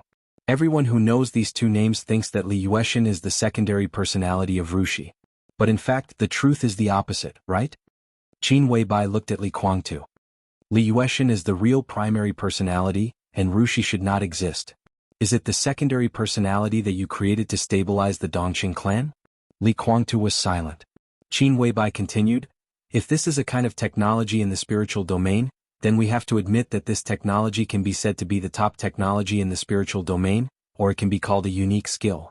Its status is absolutely no less than the status of 24 moves of sword in kendo. It splits a person's spirit through a lot of spiritual hints, hides the real primary personality, and lets the secondary personality control the body for a long time. But it can keep the primary personality from losing itself. Qin Weibai laughed and said, the Li family rarely has such fancy things, but it's really amazing. I always thought that you used the vitality of the dragon vein to reshape your martial arts foundation when you were dormant in East Island. If someone hadn't told me, I wouldn't even know that your martial arts foundation has not been restored. Your current combat capability comes from your will, which is an alternative burst of spiritual power. You've treated your willpower as a new martial path, so even though we're both traversing mountains in the spiritual realm, our paths are different. I can't do it like you and you can't do it like me either. You can't even hypnotize an ordinary person. She looked at Li Guangtu's expression. So, you can't stimulate Li Yuexin and make her have a secondary personality. So, Rushi's split personality was done by Li Honghe? Li Guangtu chuckled. You know Moon God very well? Qin Weibai looked at Li Guangtu and her whole person became colder. No, she really knew him too well. It was a close relationship that had been together for many years. But that was another Li Yuexin. But they were all the same. They were the same person. So she knew more about Li Yuexin's comprehensiveness, compared with Dongqing Rushi's purity. Li Yuexin's performance was more like a daughter of a rich family who had been raised in a rich family. But it was also a tragedy. At the end of that life, even though she was controlled by Gu Xingyun, she still left something behind. If Dongqing Huangtu could see those things, at least he would have made sufficient preparations. Dongqing Huangtu was killed by her. Qin Weibai couldn't deny this. But if the things she secretly left behind could be seen by Dongqing Huangtu, at least it was possible to change the result of that time. At least, the final aftermath should not be so tragic. Those things she left behind were not difficult to find. Since it was an emergency, she naturally stayed in the place where Dongqing Huangtu could easily see her. But in fact, when Dongqing Huangtu walked into the encirclement alone, she already knew that he did not find those things she left behind. And after he died, the Dongqing clan was destroyed and she took revenge. The tragic scenes also proved that the things she left behind had disappeared before Dongqing Huangtu walked into the encirclement. She left those things. Dongqing Huangtu did not see them. There was only one person who was most likely to destroy those things. That was even the only suspect. It was not Dongqing Rushi. It was Li Yuexin. Perhaps it was because Li Yuexin destroyed a lot of things in advance. After Dongqing Huangtu died, the secondary personality was stimulated by this news and completely turned on the primary personality. Li Yuexin went completely crazy and jumped from the tall building in Huading when Qin Weibai wanted to kill her. That red dress also became the most tragic color in Huading that day. The Li family should have expected the counterattack of the secondary personality. After all, it was impossible to say that there would be no consequences for forcibly splitting a complete spirit through a large number of spiritual hints and instilling two completely different ideas. When the two ideas broke out completely and conflicted, madness was an absolutely foreseeable ending. The Li family knew this. But the Li family didn't care. This sword, which had been left in the Dongqing clan since childhood, destroyed all the escape routes at the most critical moment, destroyed the family that raised her and sacrificed her future. It was just a father she had not seen many times since she was a child and her brother. Ridiculous, right? If there were flaws in the primary personality, it was Li Yuexin's biggest one. A primary personality that had been forcibly instilled with ideas and even enslaved. A grandmaster in the spiritual field was best at playing with people's spirits and even souls. So at that time in Snow Country, when she was with her and Flaming Fire, the two Qin Weibai did not hesitate to join hands and directly erased Li Yuexin's personality. From that time on, the Li family's plan on Dongqing Rushi no longer existed. Dongqing Rushi was just Dongqing Rushi. She might just be a false personality created by stimulation, but from that moment on, she had become extremely real. It was also from that time on that Qin Weibai completely confirmed the fact that Li Yuexin was the primary personality. Otherwise, to erase a secondary personality, it would not have been so difficult for the two of them to join hands. Answer my question. Qin Weibai's voice was cold. It's not as dark as you said. Li Guangtu shook his head. Although I would like to say that it was done by that old bastard if he were still alive, maybe there would be some scenes between him and Li Tianlan that I would like to see. But he is dead, so it doesn't make sense to say so. The two personalities of Moon God and Rushi were done by me. The spiritual field is the same as martial arts. They are different paths and I can make the decisions. That old bastard is a guru in the spiritual field, and in the spiritual field the Lin clan is the real expert, and the Li family is naturally not bad. That old bastard can go to that height, how can I be inferior to him? It's just that I never showed it at that time. When I woke up in East Island after being seriously injured, my foundation was completely destroyed. The dragon vein only guaranteed my survival. It's not impossible to rebuild my foundation, but it's difficult to return to the peak state. So I simply gave up that path. At that time, I had already gone far in the spiritual field, and my original idea was to imitate the old man in the Holy Land. Rushi and Moon God were split from me at that time. As for later, I accidentally found another path in the spiritual field, and that's how I am now. Qin Weibai listened in silence. Hearing that it was not Li Honghe who did it, she did not feel relieved or happy at all. This could only mean that what happened to Dongqing Huangtu was not Li Honghe's planned use, but a temporary betrayal. It was also damning and unforgivable. Moon God is indeed the main personality. Li Guangtu continued, only she is my daughter. Dongqing Rushi is just a disguise. Now you erased my real daughter and left a disguise here. Li Guangtu's eyes gradually turned cold. What is this? Whatever you want. Qin Weibai said blandly, as I said, since you think Rushi is not your daughter, then you in Emperor Dong's palace will no longer have any feelings. She raised her wrist and looked at the time on her watch. Have you finished reading? If you have, then get out. From today on, you and the purgatory of heaven capital are my mortal enemies. I have no feelings for the Li family. As I said just now, all the people of the Li family deserve to die. Li Honghe, you, Li Huawu, Li Moon God, and even other people of the Li family standing beside you, all deserve to die. I'm very grateful that you didn't join Emperor Dong's palace. In that case you can all go to hell. She paused and sneered. Get out of here so that I can send all of you to hell. Chapter 1273. Li Guangtu's face changed. His expression suddenly became extremely unsightly. Qin Weibai's sneer was extremely cold, like an icy wind in the polar region, chilling to the bone, revealing a deep chill. He could hear the pleasure in Qin Weibai's voice, and it was really mixed with a touch of gratitude and gratification. The choice he made today seemed to be the choice that Qin Weibai extremely expected him to make. He did not join Emperor Dong's palace and became the first deputy palace master, which made Qin Weibai very satisfied. Because in this way, when she dealt with him and the purgatory of heaven capital in the future, she would be more satisfied. The corners of Li Guangtu's mouth kept twitching. Not long ago, Li Tianlan had said that they were enemies from today on. But Li Guangtu did not care about this sentence at all. He believed that he and Li Tianlan had a tacit understanding. Because they both regarded everything that each other had now as their own future property. Li Guangtu wanted Emperor Dong's palace. Li Tianlan wanted purgatory of heaven capital. They were all confident that they could get it as long as they wanted it. Since it was their own property, they naturally did not want to hurt it now. So their hostility was only aimed at each other, nothing else. But Qin Weibai was different. Completely different. Becoming Qin Weibai's mortal enemy and becoming Emperor Dong's and Li Tianlan's mortal enemy were two completely different concepts. And Qin Weibai said it very clearly. She was grateful not only that he did not join Emperor Dong's palace, but also that the old people of the Li family who stood beside him did not join Emperor Dong's palace. She wanted to send everyone to hell. What did this mean? Maybe there would still be a tacit understanding between Li Tianlan and Li Guangtu. But such a tacit understanding did not work with Qin Weibai. As long as he left Emperor Dong's palace today, the entire purgatory of heaven capital would suffer the cruelest revenge of Qin Weibai in the shortest time. What was Qin Weibai's status in the dark world?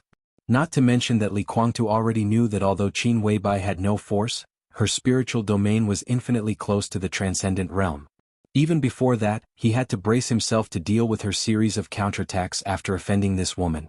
If Qin Weibai really insisted on revenge or even destroying the purgatory of heaven capital, could the current purgatory of heaven capital stop her? As soon as this question emerged in his mind, it became another question. If Qin Weibai really insisted on using the resources of Emperor Dong's palace to destroy the Purgatory of Heaven capital, would Li Tianlan agree? The problem continued to change. Even if Li Tianlan and Qin Weibai quarreled and disagreed with her to destroy the Purgatory of Heaven capital, if Qin Weibai insisted on doing so, the military counselor who controlled the Flourishing Age Fund and the chief administrative officer of Emperor Dong's palace would listen to Li Tianlan. Or should he listen to Qin Weibai? A large part of Emperor Dong's palace's industry came from the Samsara Palace, and the main force was the Flourishing Age Fund and the Saints Mount Shu force.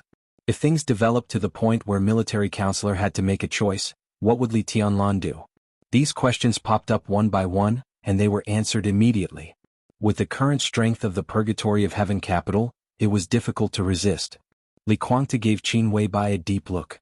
She stood in front of the hibernation chamber and quietly looked at Dongqing Rushi, who was sleeping in the hibernation chamber. Her delicate and sharp-side face was cold and full of killing intent. Li Guangtu suddenly felt a little flustered. There was another emotion that was more strange than flustered. Do you hate the Li family so much? Li Guangtu laughed. There was no bitterness, self-mockery or sarcasm in his voice, but with an indescribable taste. There were many meanings behind this sentence. Even if Li Tianlan was not a member of the Li family, he was still called Li Tianlan. He was the heir of the Li family that Li Honghe had cultivated for many years and designated. Li Honghe had handed over everything of the Li family to Li Tianlan. What else were you dissatisfied with? We, the Purgatory of Heaven capital, do have bad intentions towards Li Tianlan, but we haven't succeeded until now. We didn't even take advantage of Li Tianlan. You killed my son and my daughter. Where did your inexplicable hatred come from? These were Li Guangtu's heartfelt words. All the words that could not be said were in this seemingly simple sentence. So the inexplicable taste in Li Guangtu's words turned out to be grievance. It was the powerlessness after anger and grievance. This was a state of mind that Li Guangtu had never experienced, and it was also an emotion that had never appeared in his life. Even when Li Shi stabbed him in the chest with a sword, he had never felt wronged. Qin Weibai did not speak. No one would understand her grievance and annoyance. In this case it was meaningless to say it. She took 2 steps to the side and came to another hibernation chamber. In the hibernation chamber, Situ Wanjie, who was short and thin and seemed to be wrapped in countless bubbles, was also sleeping. His face had recovered a little ruddy, and the rhythm of his breathing seemed to be more obvious than Dongqing Rushi's. In half a year, at most a year, he will wake up completely and gradually recover his combat capability. I don't know if you know that when he was in Snow Country he had already broken through the limit. When he really recovers, no one in the Dark World can be his opponent except Tianlan. At that time, Tribulation will be our Deputy Palace Master. In your Purgatory of Heaven capital, even if Tianlan doesn't show up, Tribulation and several other Deputy Palace Masters can completely destroy your property. Qin Weibai smiled softly. The light of the hibernation chamber was flickering slowly. The faint smile on her face bloomed slightly in the light and shadow, with a touch of soul-stirring coldness and determination. Get out of here. Go back and count your last days. Enjoy your life. There is not much time left for you. Li Guangtu was furious. Qin Weibai tilted her head and thought for a moment. She continued with a smile, during this time you'd better struggle well. Contact all the allies you can contact and use all the power you can use. Don't be too obedient or I will feel bored. Purgatory of Heaven capital, Daybreak, Dawn, Phoenix and that little Huawo? Ha ha ha ha ha ha, at that time I won't even leave a blade of grass for you in the Purgatory of Heaven capital. Amidst the shrill laughter, endless madness and resentment seemed to have materialized and surged forward, bringing with it a bone-chilling fear. Li Guangtu clenched his fists and said in a deep voice, "You are forcing me." Qin Weibai looked at him coldly and said nothing. Li Guangtu sneered. Don't you know what the composition of the Purgatory of Heaven capital is now? How many of them want to come to Emperor Dong's palace but have been hesitating? If I take your words back, do you think they will still have a choice? Shouldn't I thank you? Qin Weibai looked at Li Guangtu quietly. Her gaze was indifferent, but it was incomparably profound. Li Guangtu's breath stopped slightly. Qin Weibai's faint voice rang in his ear. Do you think I will care? So far, many people in the Li family have not done anything wrong to Li Tianlan. You, Qin Weibai directly interrupted Li Guangtu's voice and said resolutely, this is what the Li family owes me.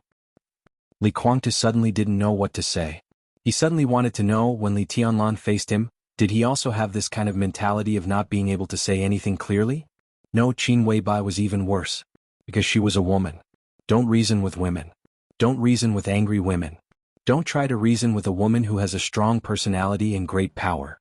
So Li Kuangtu, who didn't know what to say, wisely kept silent and didn't say a word. Do you need to give you some time alone? Qin Weibai walked back again and looked at Dongqing Rushi in the hibernation cabin. Her voice was cold. No need. Li Kuangtu said blandly, goodbye. Without any hesitation, Qin Weibai turned directly and walked to the elevator exit. The lights in the rest and reception area of the laboratory were still on. Vaguely there was a voice coming over. It was in high spirits and was talking incessantly. Qin Weibai frowned. I tell you, things like poison are actually more useful than martial arts when used properly. Tianlan is now invincible in the world. If Wang Tianzong doesn't show up, he has almost no opponent. The first on the divine list at his age is really amazing. But what about Wang Tianzong, not to mention Tianlan? As long as I am fully prepared, as long as there is a suitable opportunity, I can directly destroy a city in the shortest time. How about it? The heavenly sun is invincible and supreme, but how long will it take him to kill all the people in a city? If I play with poison, in fact, it only takes a short time to finish what these martial arts masters take a long time to do. What the hell? Just kill them. Why are you thinking about all these messy things? If you can directly kill people, why do you have to destroy buildings? If the building is broken, won't you build it? No, why do you keep thinking about this? I'm talking about poison, I mean killing people. I'm not talking about destroying other things. It's good that I can kill people. You can't expect me to turn over a building with poison, can you? Do you really want to turn over a building with poison? Is there something wrong with your head? Oh no? You should have said it earlier. We can't talk about this anymore. What a mess. Can a star be poisoned? Well then tell me, who is a star? Why are the young people nowadays so strange? Didn't you talk about the fastest way to kill people at the beginning? Why do you keep talking about destroying buildings? Are you engaged in demolition? Yu Donglai's excited voice continued to come. He had been in the rest area. Qin Weibai and Li Kuangtu knew this. But it was just Yu Donglai himself in the rest area. Who was still there? Young people? Qin Weibai frowned and subconsciously quickened her pace. She suddenly realized something was wrong. The biological laboratory in Emperor Dong's palace was an important and hidden place. There were only a few young people in the whole Emperor Dong's palace who could come here. Qin Weibai was one, Li Tianlan was one, Xinyuan Wuxian was one, and then there was Nalan Shuring. She was here now. And the others obviously would not talk about killing people and demolition with Yu Donglai. Qin Weibai quickened her pace and approached the rest area. At the same time, a voice that was very strange to her rang clearly from the corner of the rest room.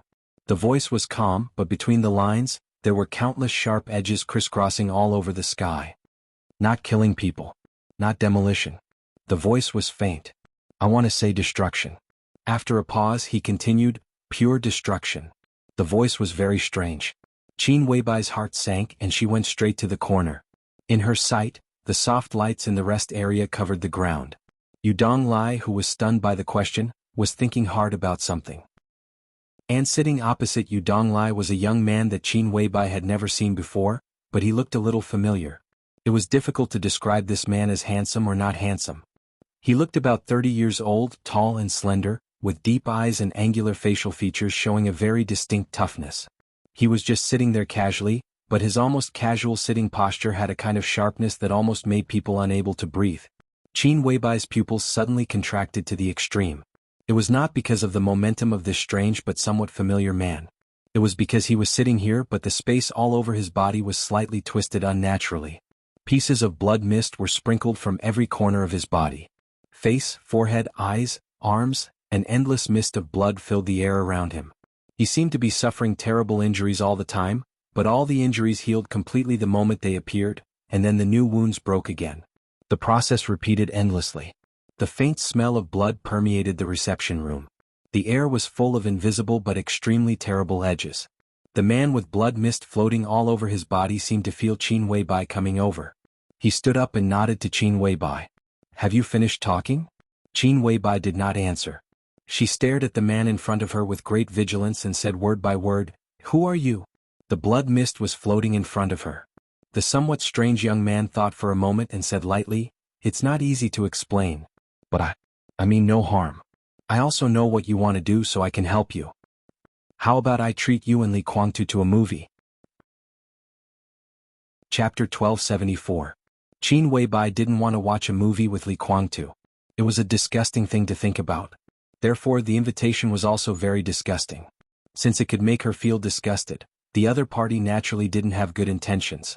Qin Weibai took a step sideways without batting an eyelid. On the wall less than 3 meters away from her, there was an inconspicuous special button. As long as this button was pressed, the entire castle of Emperor Dong's palace would be completely closed. Every room and every passage would be completely blocked by the superalloy hidden in the main body of the building, and the entire Emperor Dong's palace would sound the alarm. In this way, Li Tianlan could find the abnormality and rush here as soon as possible. This was undoubtedly making a mountain out of a molehill. With her spiritual power that was infinitely close to the transcendent realm, few people in the dark world could hurt her. But the image of the other party was too weird, or in other words, the aura of the other party was too strong. He was about 1.85 meters tall and thin. He was wearing a black gown that was somewhere between ancient and modern times. Qin Weibai had never seen anyone wearing such clothes before. Instead, it was more like the clothes worn by the characters in some online games. They looked tall and slender, and they allowed people to stretch their bodies in the most comfortable state. Qin Weibai did not remember seeing anyone wearing such clothes.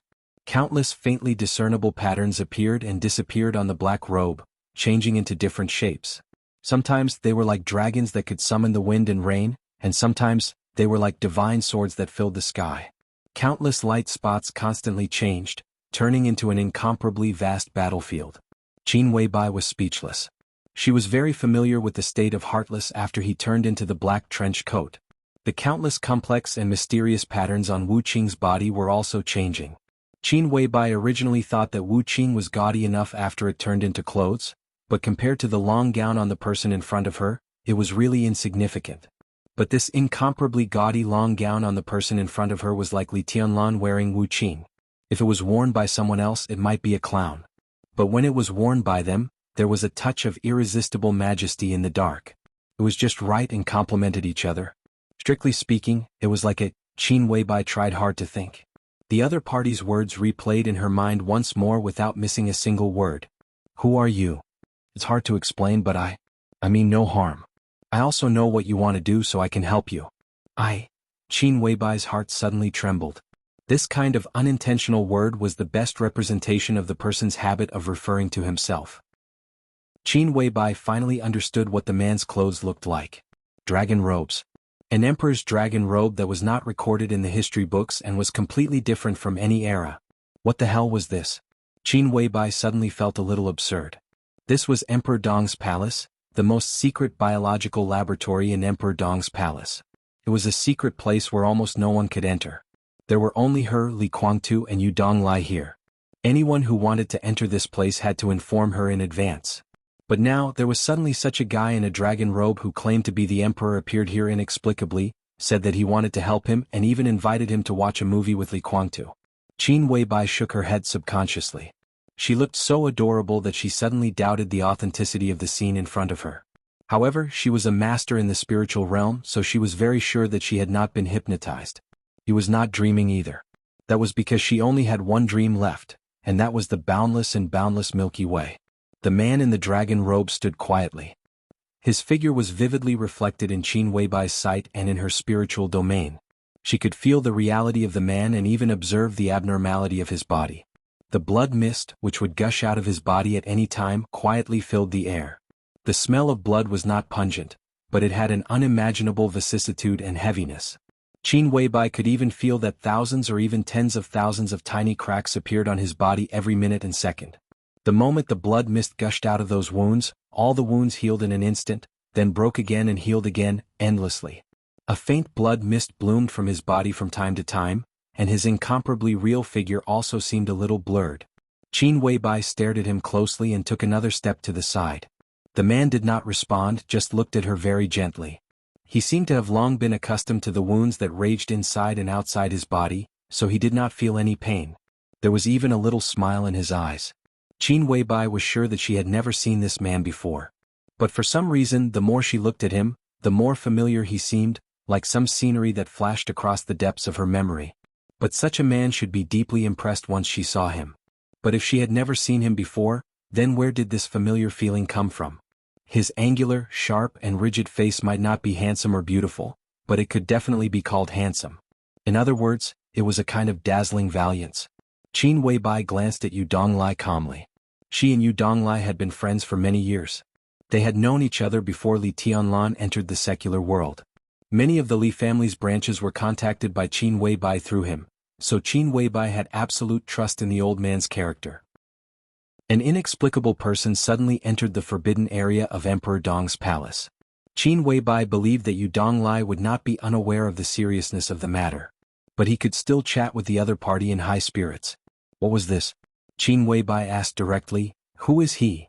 Yu Donglai looked down at the fruit plate and ate with relish, as if he did not hear Qin Weibai's voice at all. He frowned and seemed to be thinking about something. Qin Weibai slightly gritted her teeth, suddenly took a step to the side and reached out to press the button. The button fell down. But the expected vibration and alarm did not happen. The biological laboratory of Emperor Dong's palace was still quiet. Qin Weibai suddenly turned her head and looked at the young man in the dragon robe beside her. There was no panic on her face, only a kind of coldness that people did not dare to look at directly. Countless wounds on the young man's body were torn and healed at a nearly constant speed. There was undisguised appreciation in his eyes. Your Highness is indeed an outstanding beauty.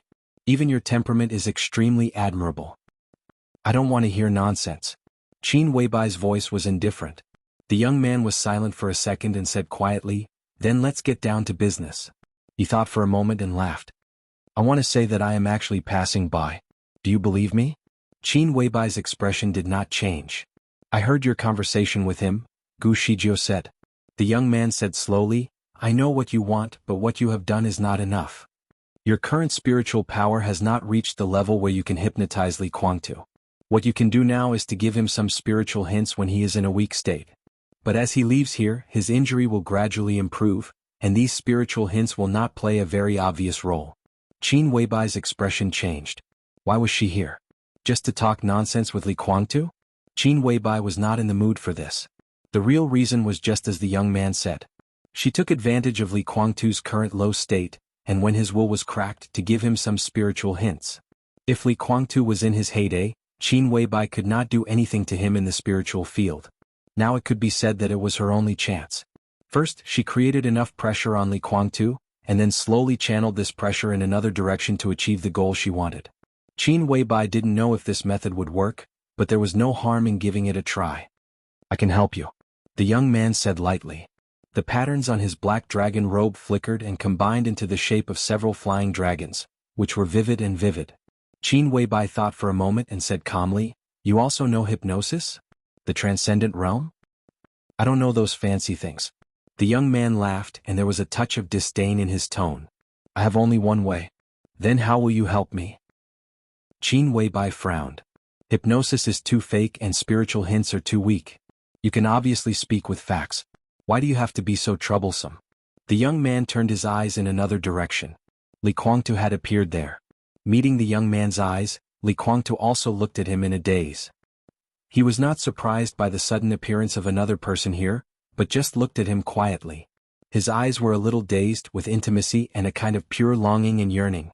If the perspective of Li Kuangtu and Qin Weibai was presented on the canvas, everything they saw now was the same but different. It was also the extremely heroic man in the dragon robe. In Qin Weibai's sight, there were wounds and blood mist that were tearing and healing all over his body all the time.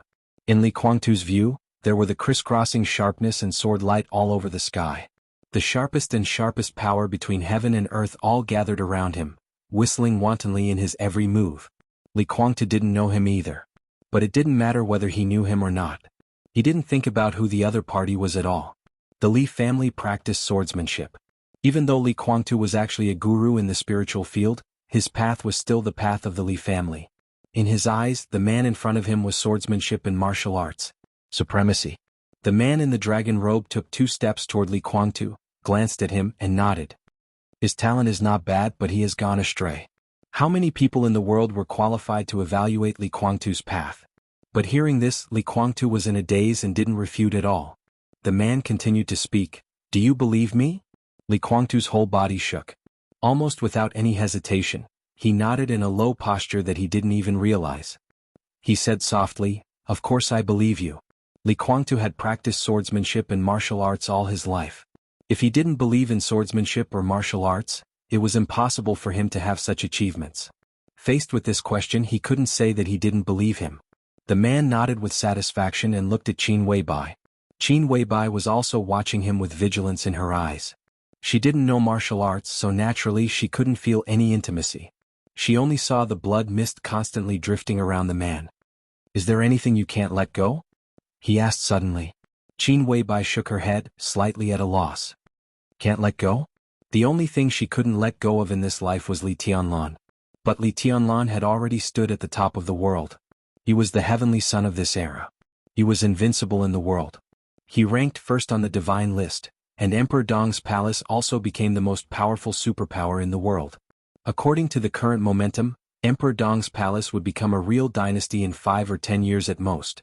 What else couldn't he let go?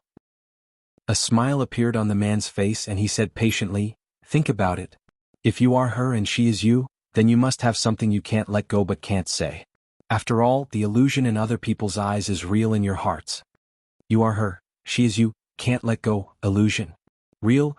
Qin Weibai suddenly opened her eyes wide, looking at the black dragon robe in front of her in disbelief and trembling a little. The man's voice was calm and soothing. "Why don't you go and see it with your own eyes? I'm sure your trip will be worthwhile." Qin Weibai vaguely realized what the so-called movie he mentioned at the beginning meant, but she couldn't believe it. The man looked at her, patiently waiting for her answer. Qin Weibai's eyes flickered. After a long time, she hesitated and gently nodded. The man laughed. "Then let's go." He raised his arm and the wide black cuffs suddenly shook. On the majestic and mysterious black dragon robe, countless patterns were constantly flashing. Flying dragons crisscrossed, sword light filled the sky, the sun and the moon crossed the sky, and a vast sword energy broke out directly with the man as the center. In terms of destruction, this sword light did not have any power at all. However, it was incomparably vast and boundless. The soft light in the biological laboratory disappeared completely. The touch of the wall also became nothingness. There was only darkness in front of Qin Weibai and Li Guangtu. There was only darkness. The man in the black dragon robe was gone. Countless times and distances flashed in a hurry in a trance, moving forward or backward. Faintly, some ethereal voices of dialogue sounded in the depths of the darkness. "Gu Xingyun died. Do you think it's only Gu Xingyun who died? Your Majesty the Mikado. Kunlun City? Kunlun City, speak. It's Kunlun City. The Gu family in Jianghu State was exterminated last night. 307 people of the Gu family, including Gu Xingyun and Gu Qianchuan, were all dismembered. It said, that woman did it? Are you sure? How could it be possible? How could she be so strong? She can't do it alone. What if she adds that sword? That woman is crazy. She's completely crazy. Is she taking revenge? It's ridiculous. She killed that person with her own hands at that time. How could she? Your Majesty, urgent news. Dijiang of the Wang family of Beihai is dead. Your Majesty, the divine punishment troop of the Wang family of Beihai was wiped out. Your Majesty, Jifeng sword raining school was slaughtered. The news is confirmed. It's really that woman. Yagyu Kurasumi was beheaded by her with one sword strike. All the people of Jifeng sword raining school, including the children, are dead. She's coming for me, Father. Let's go first. Father, let's join hands. We're not necessarily afraid of that bitch. Join hands? If it's just her, I'm not afraid. But with that sword, what's the point of joining hands? Let's go. I'm the Mikado of East Island. Where can I go? You can go anywhere. Even if you're not the Mikado, you still have the Purgatory of Heaven capital and a way out. That woman doesn't have much time left. The energy of that sword is not endless. As long as I'm dead, even if she wants to kill you, she can only do it after destroying the Wang family of Beihai. There's still a chance. The future of the Li family is in your hands. Remember, there's no need to risk your life to fight with a lunatic. Li Guangtu. Ah. A piercing scream suddenly pierced through the darkness. The darkness around him faded instantly. Li Guangtu's eyes lit up. In the next second, a heart-wrenching pain spread throughout his entire body. In his line of sight, a pitch-black greatsword pierced straight into his chest. At the same time, in Qin Weibai's sight, she saw herself holding a huge sword and stabbing it directly into Li Guangtu's heart. Chapter 1275. A familiar scene. A strange scene. The beginning of everything. The end of everything. His vision and perception became clear from the trance. There was a messy and bleak snow around him. The snow covered the mountains. The broken base was full of corpses and pieces of flesh. Internal organs and limbs were scattered everywhere. Dark red blood flowed on the white snow like a weird snake. The shocking red converged in one place and flowed along the hillside like a small river. The pain was heart-wrenching. The familiar sword energy tore every inch of the tendons and vessels in his body with terrifying energy, wantonly destroying the internal organs. Exhaustion came after the sharp pain. The wind and snow were messy all over the sky. Li Kuangtu struggled to keep his eyes open. At the forefront of his sight was a red dress, bleak and beautiful as blood. Her black hair danced wildly in the wind and snow. This was a face that Li Kuangtu was very familiar with, but it was also a somewhat strange face. The delicate and sharp lines of her face were as perfect as a dream. Unlike his impression of her, who most of the time wore no makeup, she had carefully put on light makeup. Her eyelashes were long, her forehead was smooth, and her lips were bright. Her hair, which had been carefully combed, was completely loose. Her face was extremely pale, which formed an incomparably dazzling contrast with the mournful red dress she was wearing. This was Qin Weibai. But it seemed not. This was an indescribable cognitive disorder. The woman in front of him seemed to have completely left only a perfect body. All feelings, desires, and souls had disappeared. The pair of eyes that always seemed very bright and deep in his impression now only had a dead silence and numbness, with only a touch of near-eternal obsession. The pain was still going on. But Li Kuangtu's heart sank for no reason. He looked at the woman in front of him quietly.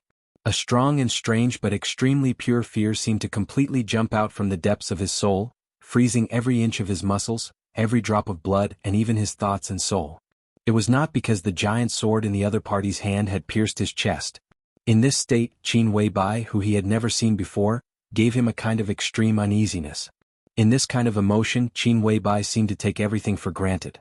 In the clear image, the darkness had completely faded away. Li Kuangtu heard his own voice. Weak, hoarse, tired, twisted, and powerless. Forcefully breaking through, cough, you won't live for long, hee ha. Gu Xianyan, are you regretting it? In his sight, the woman in red raised her head stiffly and looked into his eyes blankly. Her voice was slow and hoarse. You will regret it more than me. Kacha. The huge sword that had pierced into his chest instantly split up and turned into many exquisite little swords. The wind and snow rose and fell wildly along with the sword energy. The chaotic sword light without any rhythm continued to spread out with the woman in red as the center. Li Kuangtu and Qin Weibai's vision instantly flew away. This was indeed an immersive movie. But the man who showed them the movie was not a good storyteller. Therefore, there was no foreshadowing or narration. Perhaps in the other party's heart, it was not a very important matter at all. What he wanted to do was to present all the blood and slaughter in the clearest and cruelest way before the two of them. Qin Weibai and Li Kuangtu's vision spread to the entire base. The base was a mixture of red and white. Flowing blood. Melting snow. One after another, exquisite little swords shuttled through the base with rainbow-like sword energy. The elites who were still alive in the base struggled desperately. The sword energy swept past. The crowd suddenly exploded. Yes, it exploded. Like a bomb, flesh and blood flew all over the sky. The struggling elites became minced meat on the ground. Not to mention the original image, even the various parts could not be pieced together. The elites who were still alive in the entire base were completely wiped out by the sword energy. No one survived and no one had a whole body. The surging sword energy spread out of the base with the wind and snow like a wave. Qin Weibai and Li Kuangtu's vision also spread out of the base. The sword energy cut off a nearby mountain. The fleeing crowd appeared in their vision. Li Kuangtu could not feel his body. However, his consciousness suddenly stiffened. In the fleeing crowd, familiar figures appeared in front of him one after another. Daybreak with a ferocious and resentful look. Dawn with a dignified expression. Phoenix with a deeply worried expression. Phoenix was holding a boy about 10 years old in her hand. A close-up shot of the scene was constantly changing. Li Su, who was still in charge of all the intelligence work in the Purgatory of Heaven capital. Li Lan, the current chief butler of the Purgatory of Heaven capital. Li Yuan, the current senior guest of the Purgatory of Heaven capital. And at the back of the crowd, a young man who looked less than 30 years old. The young man was wearing a red robe with a phoenix pattern, decorated with the 12 movements representing the sun, the moon, and the stars, which were complicated and gorgeous. Although his appearance was not too outstanding, he had a kind of calmness and majesty that did not match his age. Both Qin Weibai and Li Guangtu knew very well what this decoration meant. This was the 12 movements and the robe with a phoenix pattern that represented the emperor's decoration in East Island, which would only appear on one person, the Mikado of East Island. Li Guangtu's consciousness trembled violently. His vision was fixed on the young man in the robe with a phoenix pattern. This was not the son he remembered. Because when his son died he was less than 20 years old. But now he was nearly 30 years old, and his facial features had lost their childishness. The complicated and gorgeous clothes were all so familiar, perfectly in line with his original plan. At the back of the crowd, the extremely young heavenly emperor of Huawu raised his arm. Memories surged in like a tidal wave. Li Guangtu might still be a little confused. But Qin Weibai's memory was completely awakened. She finally knew where she was. This was another time and space. Everything she was seeing now was something that had happened before, something that she had done with her own hands. This was the holy mountain of East Island, a secret base belonging to the royal family. And everything in front of her was the scene when she took ruthless revenge. The child she killed in Ninghu that year. The heavenly emperor of Huawu now. Two memories, different time and space, and the chaotic reality, made her calm mind constantly distorted. She began to recall everything that happened on this day. She recalled what she once said. That day she failed to kill the heavenly emperor of Huawu after all. That day, a lunatic who overdrew his vitality and a long sword that overdrew his energy could be said to be truly invincible in the world. But compared with the heavenly emperor of Huawu, she had someone she wanted to kill more. The violent sword energy gathered at the moment when Huawu raised his arm. Two incomparably powerful sword chis collided in mid-air. The horrible sword energy swept across the area. The surrounding snow-capped mountains shook wildly, and the snow was like a landslide, swirling in the air. The heavenly emperor of Huawu, who forcibly blocked the sword, was thrown into the air. Blood splashed. Before his body landed on the ground, a faint white mist began to spread all over his body. The horrible avalanche began to cover everything. The perspective of Li Guangtu and Qin Weibai seemed to become snowflakes one after another, clearly seeing the crowd under the avalanche. No. No. Li Guangtu roared silently, but he couldn't make any sound. From his perspective he saw Phoenix buried in the snow and the child in his hand. The moment the snow fell, a delicate small sword had pierced through a large amount of snow, and the endless sword energy shook Phoenix and the child out. The sword light crisscrossed. From top to bottom, the edge cut through Phoenix's scalp, spine, two swords, legs, and then gently cut off the child's limbs. Blood dripped quickly, but none of the wounds were vital.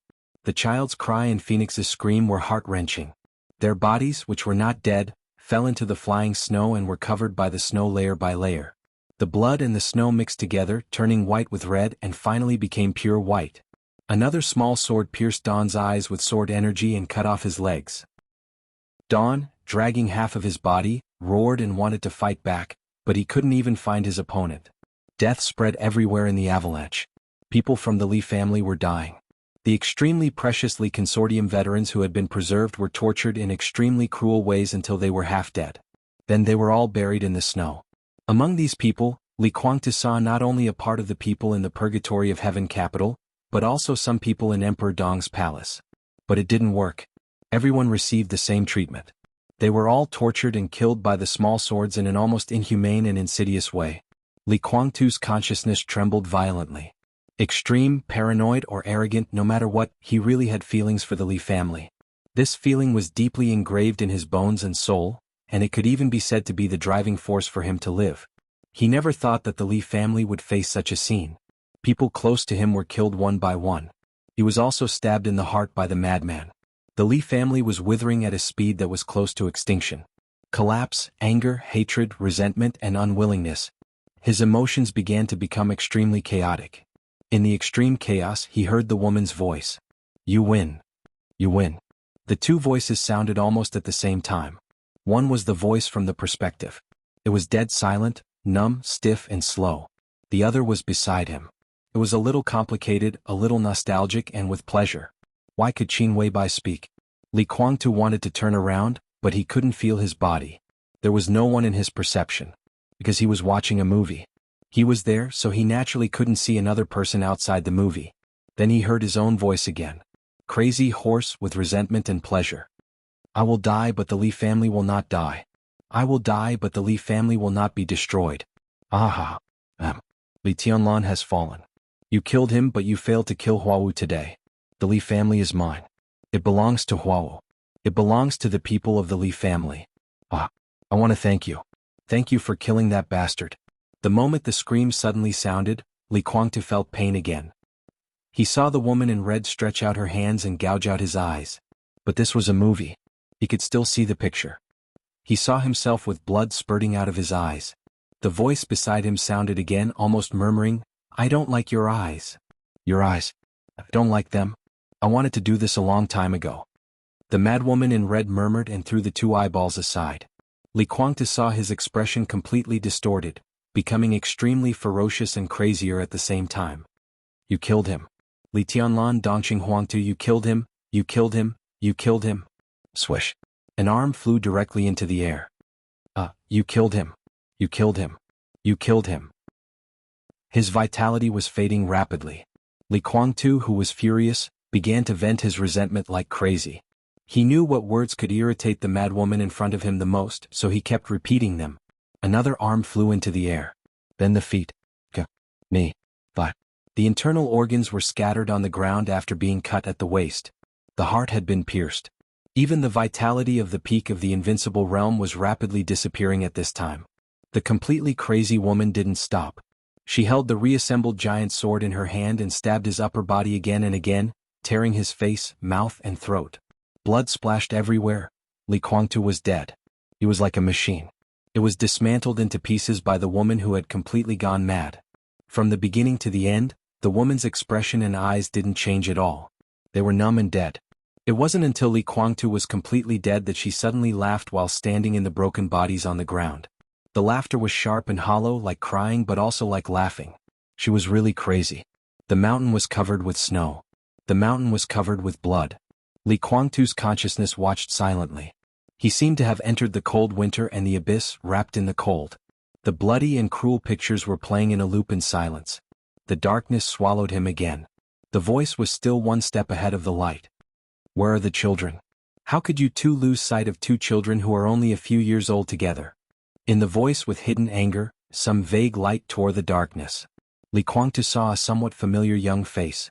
He was not familiar because he had never spoken to him. He looked familiar because Li Guangtu had been paying attention to him. In today's Jianghu state outside of movies, this young man was not very famous. But in the eyes of real people, he could definitely be said to be one of the most important young people in Jianghu state. Lin Yuxian of the Lin clan. Lin Yuxian in the picture was different from Li Guangtu's impression. He seemed to have not left the Lin clan, so compared with Lin Yuxian of Emperor Dong's palace, who was calm and tactful, he was more wanton and casual now. Li Guangtu knew the place in the picture. It should be a 5-star hotel in Huading, one of the few properties of the Lin clan in Huading. He had stayed there for a few days. Li Guangtu didn't understand what it meant. He just quietly watched the movie in front of him. Qin Weibai's mood obviously began to fluctuate violently. Don't worry, young master. Don't worry, young master. We are looking for them.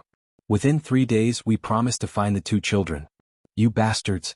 What are you doing every day? You can't even look after the two children. Useless. What the hell is going on? Tell me. Young master, the two children were brought back by the patriarch. He told us to take good care of them. He would bring them back to the headquarters after he finished his work. We don't know the origin of the children, but in the morning, a woman suddenly came and said that she wanted to see her children. What kind of woman? I can't describe it. A very beautiful woman, no, a woman who looked perfect. She wore red clothes and carried a sword on her back. Young master, the woman's mental state was very abnormal. She looked like a lunatic. She didn't say a few words, but she had already injured several security guards. Then she rushed in. She was so fast that we couldn't stop her. At that time, the whole hotel was looking for the woman. The situation was too chaotic. The two children also ran out at that time. It was the elder sister who pulled the younger brother. Lin Yuxian was silent for a moment. His expression became colder and colder. In the morning? It's night now. The children were lost in the morning. How far can they run? You have been looking for them all day, but you still haven't found them? Go and find them. What are you standing here for? Go and find them. If you can't find them, don't come back. Late at night. In the outer suburbs where the neon lights of Huading could not reach. The garbage dump was full of moonlight. The little figure was rummaging carefully in the garbage dump. The air of the midsummer night was hot with dullness. Under the bright moonlight, it was the figure of a little girl. She looked to be at most 5 or 6 years old. Her body was thin and weak and her clothes were dirty. Sweat flowed down her face. Her eyes were wide open, and her small hand was holding half a piece of dusty bread. Her action of rummaging through the trash was serious and persistent. The garbage made a slight sound in the process of being rummaged. After a long time, the little girl whispered, squatted down, moved a small half of the watermelon in the garbage dump, and took out a carton of milk that had been mostly drunk. She stretched out her hand and wiped the straw on the milk carton hard. Then she took a small sip carefully. The milk seemed to have been thrown away not long ago, so it did not go bad. The girl held the bread and the milk in her arms. She smiled with some joy. It was very sweet. She raised the hard bread in her hand and took a bite. She held the half carton of milk in her arms and was ready to turn away. "Can't you drink the thing in your arms?" A somewhat gentle voice sounded. The girl was startled. She really jumped up. She instinctively protected the milk, opened her eyes wide and looked ahead vigilantly. A middle-aged man who looked to be in his 50s stood there. His body was as stiff as a statue. His clothes were neat and his temples were gray, but his appearance was elegant. Although he was no longer young, he still exuded a kind of carefree and casual aura. Wave after wave of sword chi spread out in all directions with him as the center, covering the entire junkyard and several dilapidated houses near the junkyard. The sword chi sensed everything. Finally, in a small room, he sensed the baby who was biting his finger. The middle-aged man breathed a sigh of relief, and his whole body seemed to relax all of a sudden. He slowly took a few steps forward and approached the little girl. The little girl held the milk and instinctively retreated, but she seemed to think of something and stopped again.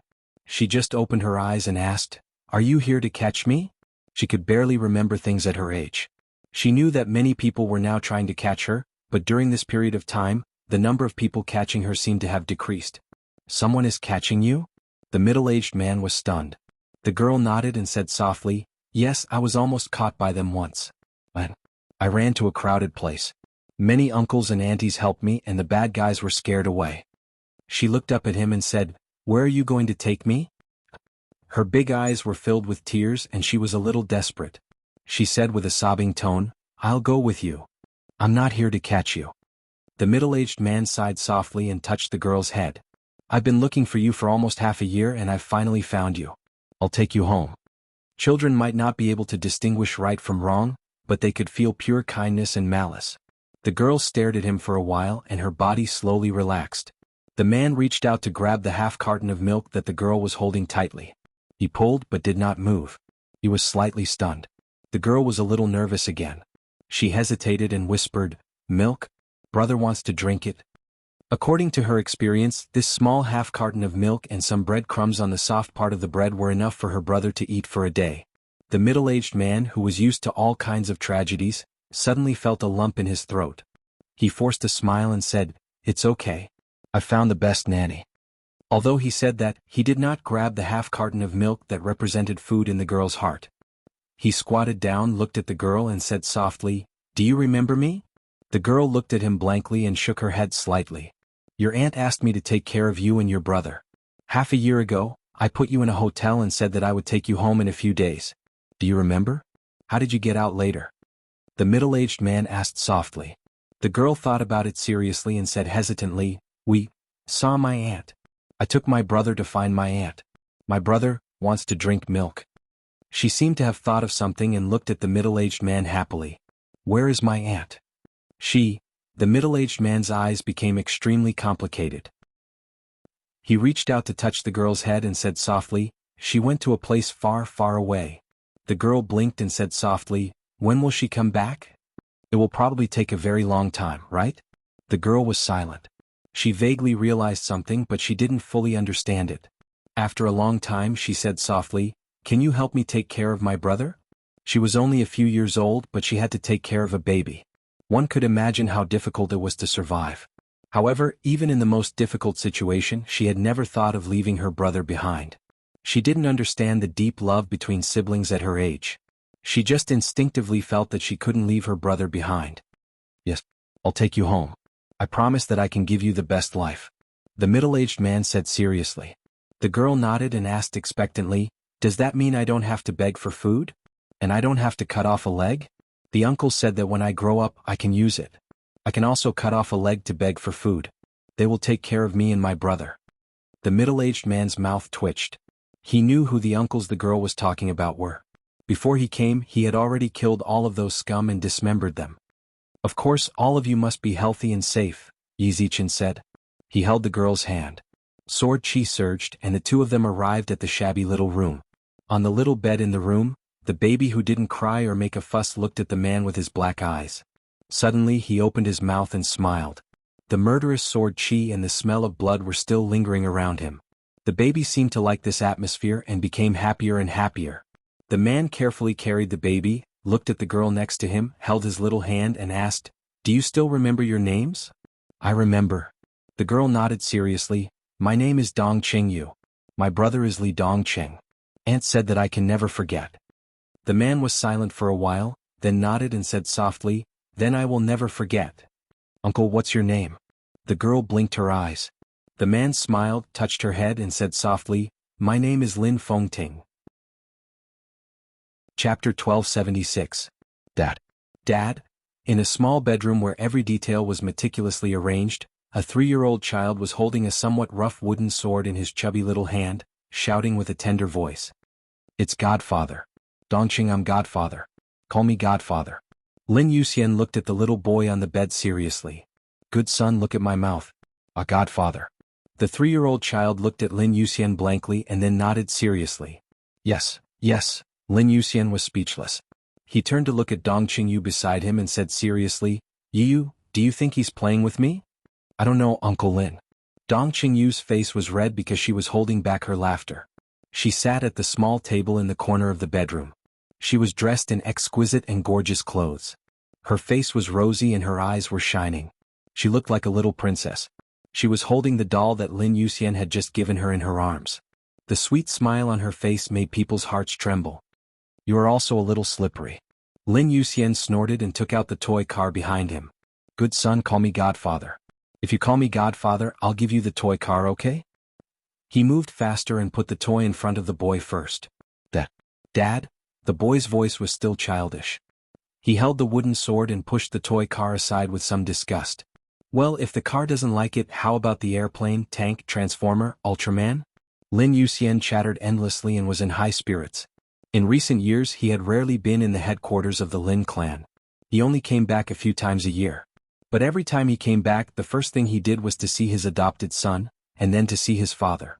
Then he came back to accompany his adopted son until he left again. Li Dongqing didn't have a nickname. He just had his 3rd birthday and spoke very late. So far he could only say a few words. But he was very flexible and walked much earlier than other children of the same age. After he was brought back to the Lin clan, different departments of the Lin clan jointly checked his body very carefully. Li Dongqing's blood had an extremely high oxygen content.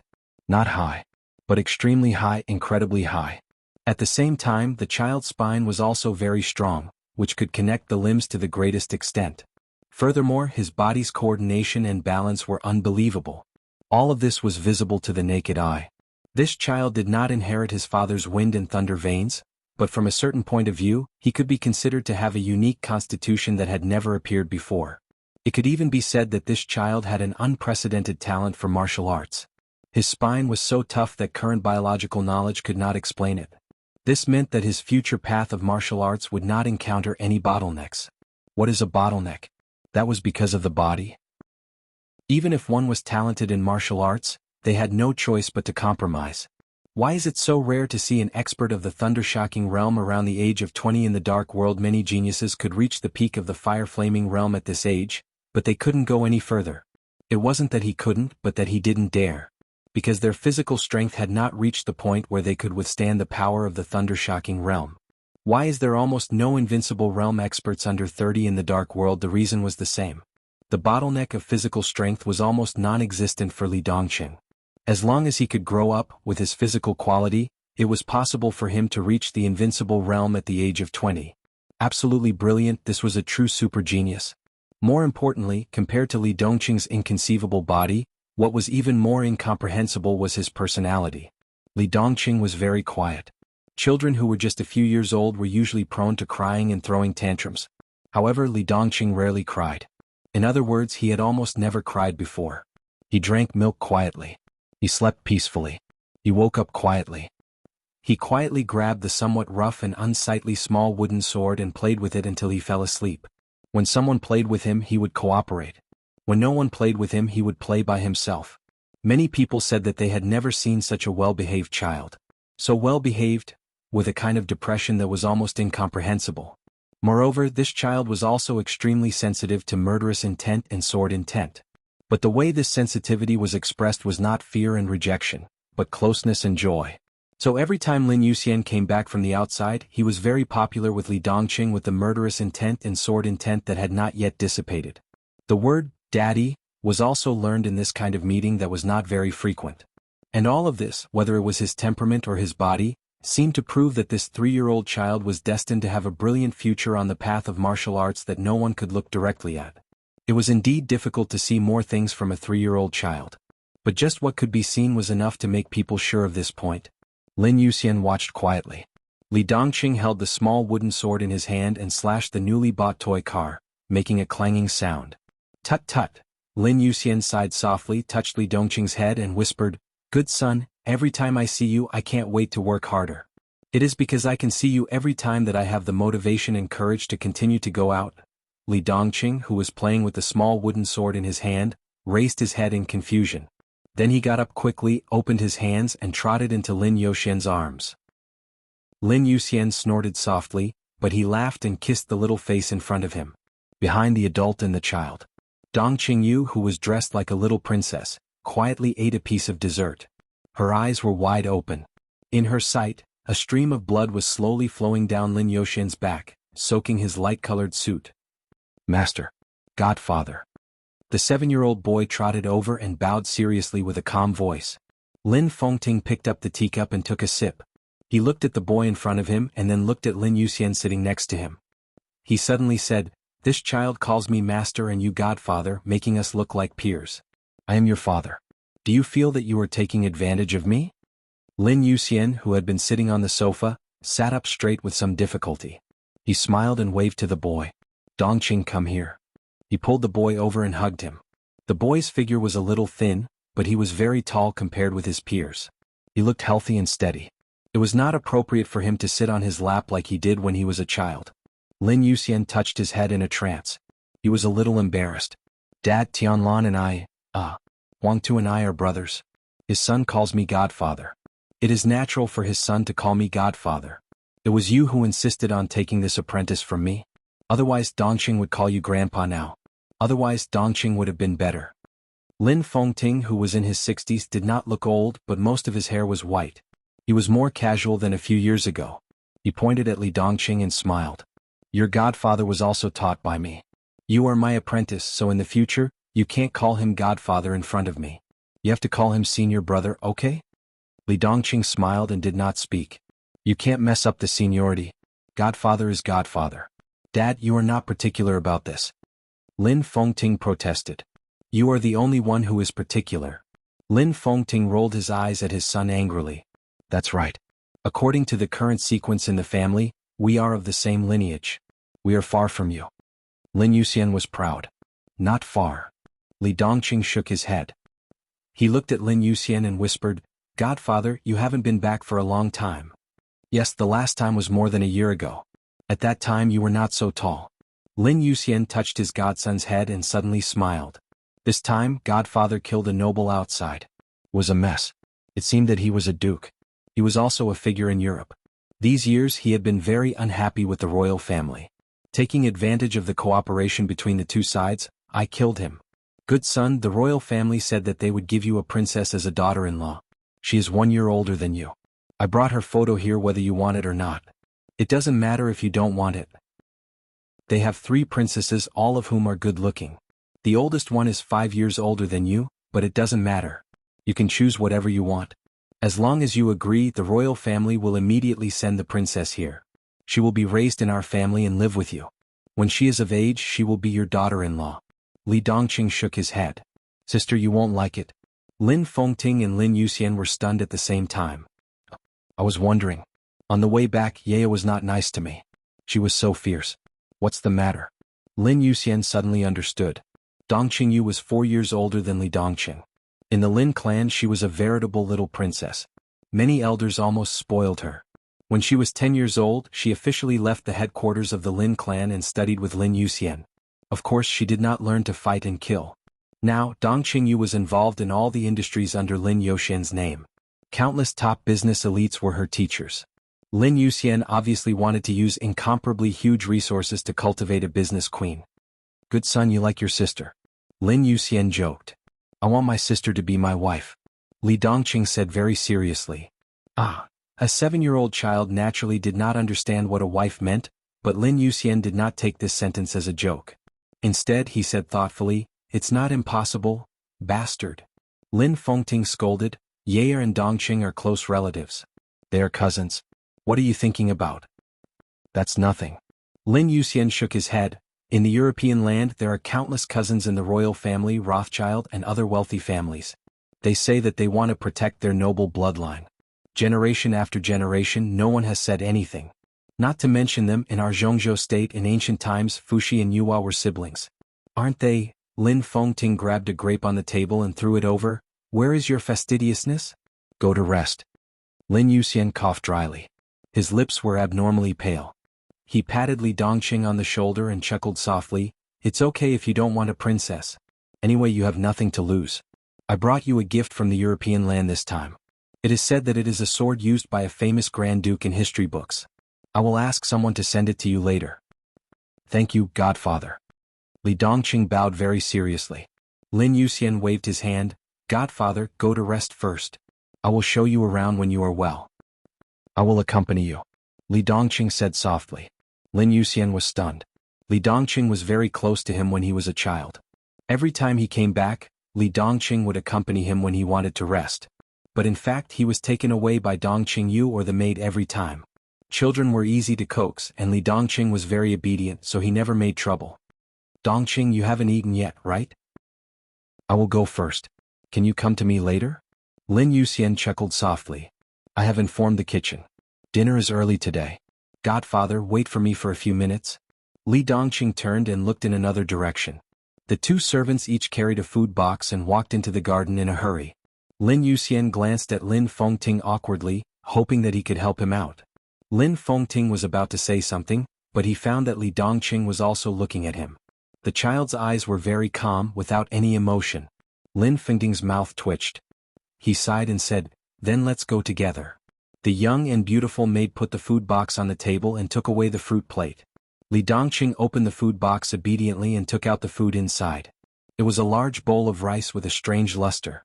The rice was the best rice, but it was mixed with a lot of materials, with a kind of fragrance like medicinal herbs. There were 3 dishes and 1 soup, all of which were beautifully prepared. 1 dish was fried meat that was somewhat translucent, 2 dishes of unknown green vegetables, and a bowl of very clear soup that exuded an alluring aroma. Li Dongqing didn't greet Lin Yuxian and Lin Fengting. He ate alone in silence. He knew that his godfather didn't need to eat. And his master wouldn't eat these things either. He didn't dislike them, but he was afraid of wasting them. He once heard the people in the kitchen say in a very complicated tone that his young master, who was not surnamed Lin, was treated much better than any of the core members of the Lin clan. Not to mention other things, just the price of his meal could be compared to the annual expenses of an ordinary middle-class family in Europe.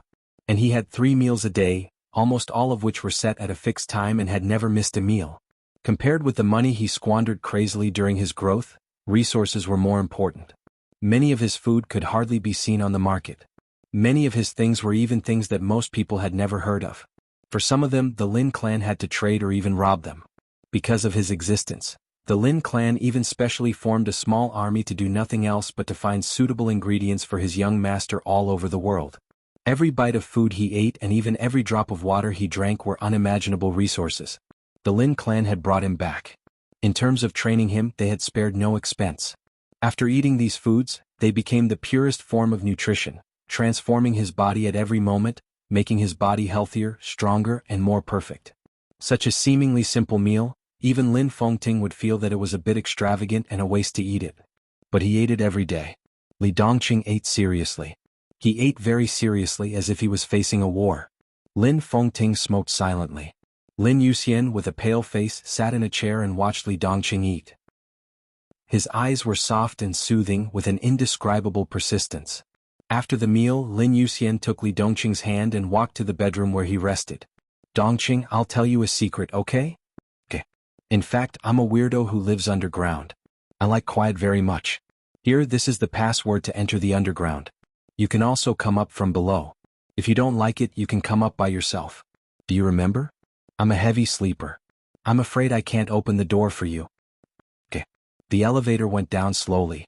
When the elevator door opened again, Li Dongqing saw a very large bedroom that was occupied by countless large equipment and looked extremely crowded. The air was filled with a somewhat pungent smell of disinfectant. 2 medical elites of the Lin clan in white coats had just adjusted the instruments. When they saw Lin Yuxian come in with Li Dongqing, they were slightly stunned and subconsciously said, "Mr. Lin, young master." Lin Yuxian nodded. However, Li Dongqing did not respond. He just looked at everything around him silently. Lin Yuxian thought about it and said softly, "Well, you two work overtime and stay here with Dongqing. Dongqing wants to play here. After I fall asleep, if he wants to go up, you can take him up." His palm was pulled by someone. Lin Yuxian lowered his head and saw Li Dongqing's extremely clear eyes. "Godfather, I remember the password in the way. I won't disturb you. I can go up to eat by myself. Then I'll come down and rest with you." Lin Yuxian hesitated for a moment and said with a smile, "Okay." He waved to the 2 medical elites in front of him. After they left the bedroom, Lin Yuxian, who had some cold sweat on his face, said with a smile, "Good son, I'll take you to see my big bed." The 2 of them held each other's hands and came to a metal can that was almost completely sealed. The iron can was oval in shape.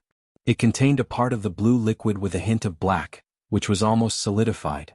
Lin Yuxian pressed a button. The liquid in the hibernation chamber began to boil and turned into large pieces of blue foam. "Is it beautiful?" Lin Yuxian asked with a smile. The air began to fill with the bitter smell of countless drugs combined together. It was even more unpleasant when mixed with the disinfectant. Li Dongqing looked at the hibernation chamber in front of him and nodded seriously. "This is my big bed. I like to sleep in it the most." Lin Yuxian took a deep look at Li Dongqing and said with a smile, "I'll go to rest. If you're bored, you can go up or ask someone to send some toys. Don't worry. I sleep deeply and won't wake up." Okay. Li Dongqing nodded. Lin Yuxian took off his clothes and opened the hibernation chamber. The moment he took off his clothes, a body full of bruises appeared in front of Li Dongqing. Chest, back, thighs, arms. On Lin Yuxian's body, there were countless wounds crisscrossing, which looked like a very ferocious and strange pattern. There were some new wounds. The moment the bandages were removed, blood flowed from the wounds. Lin Yuxian, who was pale, gritted his teeth, but there was a smile at the corner of his mouth. In this way he looked like a rag doll that had been torn up at will and violently sewn together. Li Dongqing was neither afraid nor excited. He just stood there and watched silently. Lin Yuxian slowly lay down in the hibernation chamber. Countless bubbles drowned his body. The potion seeped in along the wounds. The pain began to spread all over his body. Lin Yuxian gritted his teeth and looked at Li Dongqing. He chuckled and said in a trembling voice, "Then I'll rest." Okay. Li Dongqing quietly nodded his head. Lin Yuxian pressed a button and injected himself with a small amount of anesthetic. Then the hibernation chamber slowly closed. Countless bubbles with a bad smell covered him. The hibernation chamber made a soft sound. There seemed to be 2 worlds inside and outside the chamber. Only a 7-year-old child stood in front of the hibernation chamber and stood silently for a long time. His expression was as calm as ever. But his eyes were quietly red. "I promised your mother to give you a chance." In the somewhat dark study, Lin Fengting looked at the boy in front of him with soft eyes. In front of him was a small wooden sword and a few old but well-maintained notebooks. On the other side of these items, there was a jade pendant that was smooth and soft. The 12-year-old boy was already nearly 1.75 meters tall. His body proportions were amazing, and his face was beginning to change from that of a child to that of a teenager. It was as if he had inherited his mother's genes. His facial lines were extremely outstanding, and he already had a somewhat perfect appearance. He stared at the somewhat rough wooden sword and the notebooks that were basically stacked together. Lin Fengting also looked at him quietly. The wooden sword was left by Gu Xianyan. There were 3 in total. One was very small, one was very small, and the last one was the one in front of him. At that time, Gu Xianyan was already in a bad state of mind. She was even a little unconscious, but she still left her son a few toys that she made herself. Although the workmanship was poor, they were Li Dongqing's favorite when he was a child. Dongqing, it may be a little early, but I still want to say that it's time to choose your future direction. On the sofa in the corner, Lin Yuxian said softly. Lin Fengting glanced at his son, shook his head, and patted the wooden sword and the notebook. He said softly, "Your biological parents are very great people. No, in the eyes of the dark world, your father can even be said to be the most great person in hundreds of years. He represents a glorious era that belongs only to him. Although it is very short, it is very brilliant. Here is everything about your parents. Some of it is recorded by me, some by your mother, and some by your father. It is very detailed. It is everything from the beginning to the end of that era. These can be given to you or you can refuse." Lin Fengting smiled. "You are their biological son, but at the same time, Dongqing, you are also a child of the Lin clan. So," he gently patted the jade pendant beside him. "This is the token of the patriarch of the Lin clan. It is also another choice for you. If you choose this jade pendant, I will officially announce that from today on, Li Dongqing is the heir of the Lin clan. I am old. After me you will be the patriarch of the Lin clan. The martial arts of the Lin clan, all the resources of the Lin clan, and all the information will be open to you. After I die, you will take my place to guard the countless branches of the Lin clan. When you have nothing to do, you can travel around the world. You will be as rich as a country, free and unrestrained, and live a carefree life. These are all yours." He gently patted the wooden sword beside him. "If you choose this, what you get is actually just the story of your biological parents. But you will also bear a lot of things, a lot of resentment and a lot of hatred. These should be borne by you but also should not be borne by you. Your future life will be completely different from now. I can't describe what kind of life it will be, but it will definitely be different from the life you choose this jade pendant for." Lin Fengting looked at Li Dongqing deeply. "Child, what do you choose?" "Master, Godfather, actually," in a somewhat dark environment, Li Dongqing quietly looked at the wooden sword in front of him and whispered, "Actually, there is one thing you didn't tell me." "What?" Lin Fengting suddenly felt a little uneasy and worried. "That is," Li Dongqing laughed. His eyes suddenly turned red. "I shouldn't have been born in the first place. You didn't tell me that the reason why I was able to be born smoothly was because my mother killed my biological father with her own hands." Lin Fengting and Lin Yuxian trembled at the same time. The two stared at the young man with red eyes in front of them. Li Dongqing lowered his head slightly and murmured, "I don't know why." He laughed self-deprecatingly. "Actually, I remember it all. I don't know why, but I really remember. I remember everything when I was a child, and I can feel that my mother seems to have really gone to a very, very far place." You're tuning in to the Han Li's Wuxia Adventures YouTube channel. We're so grateful for your support, and don't forget to subscribe to join us on this incredible journey through captivating stories. Your generosity through donations truly makes a world of difference, as it's the primary source of revenue that allows me to expand and enhance this channel for you. Thank you from the bottom of my heart for being a part of this adventure.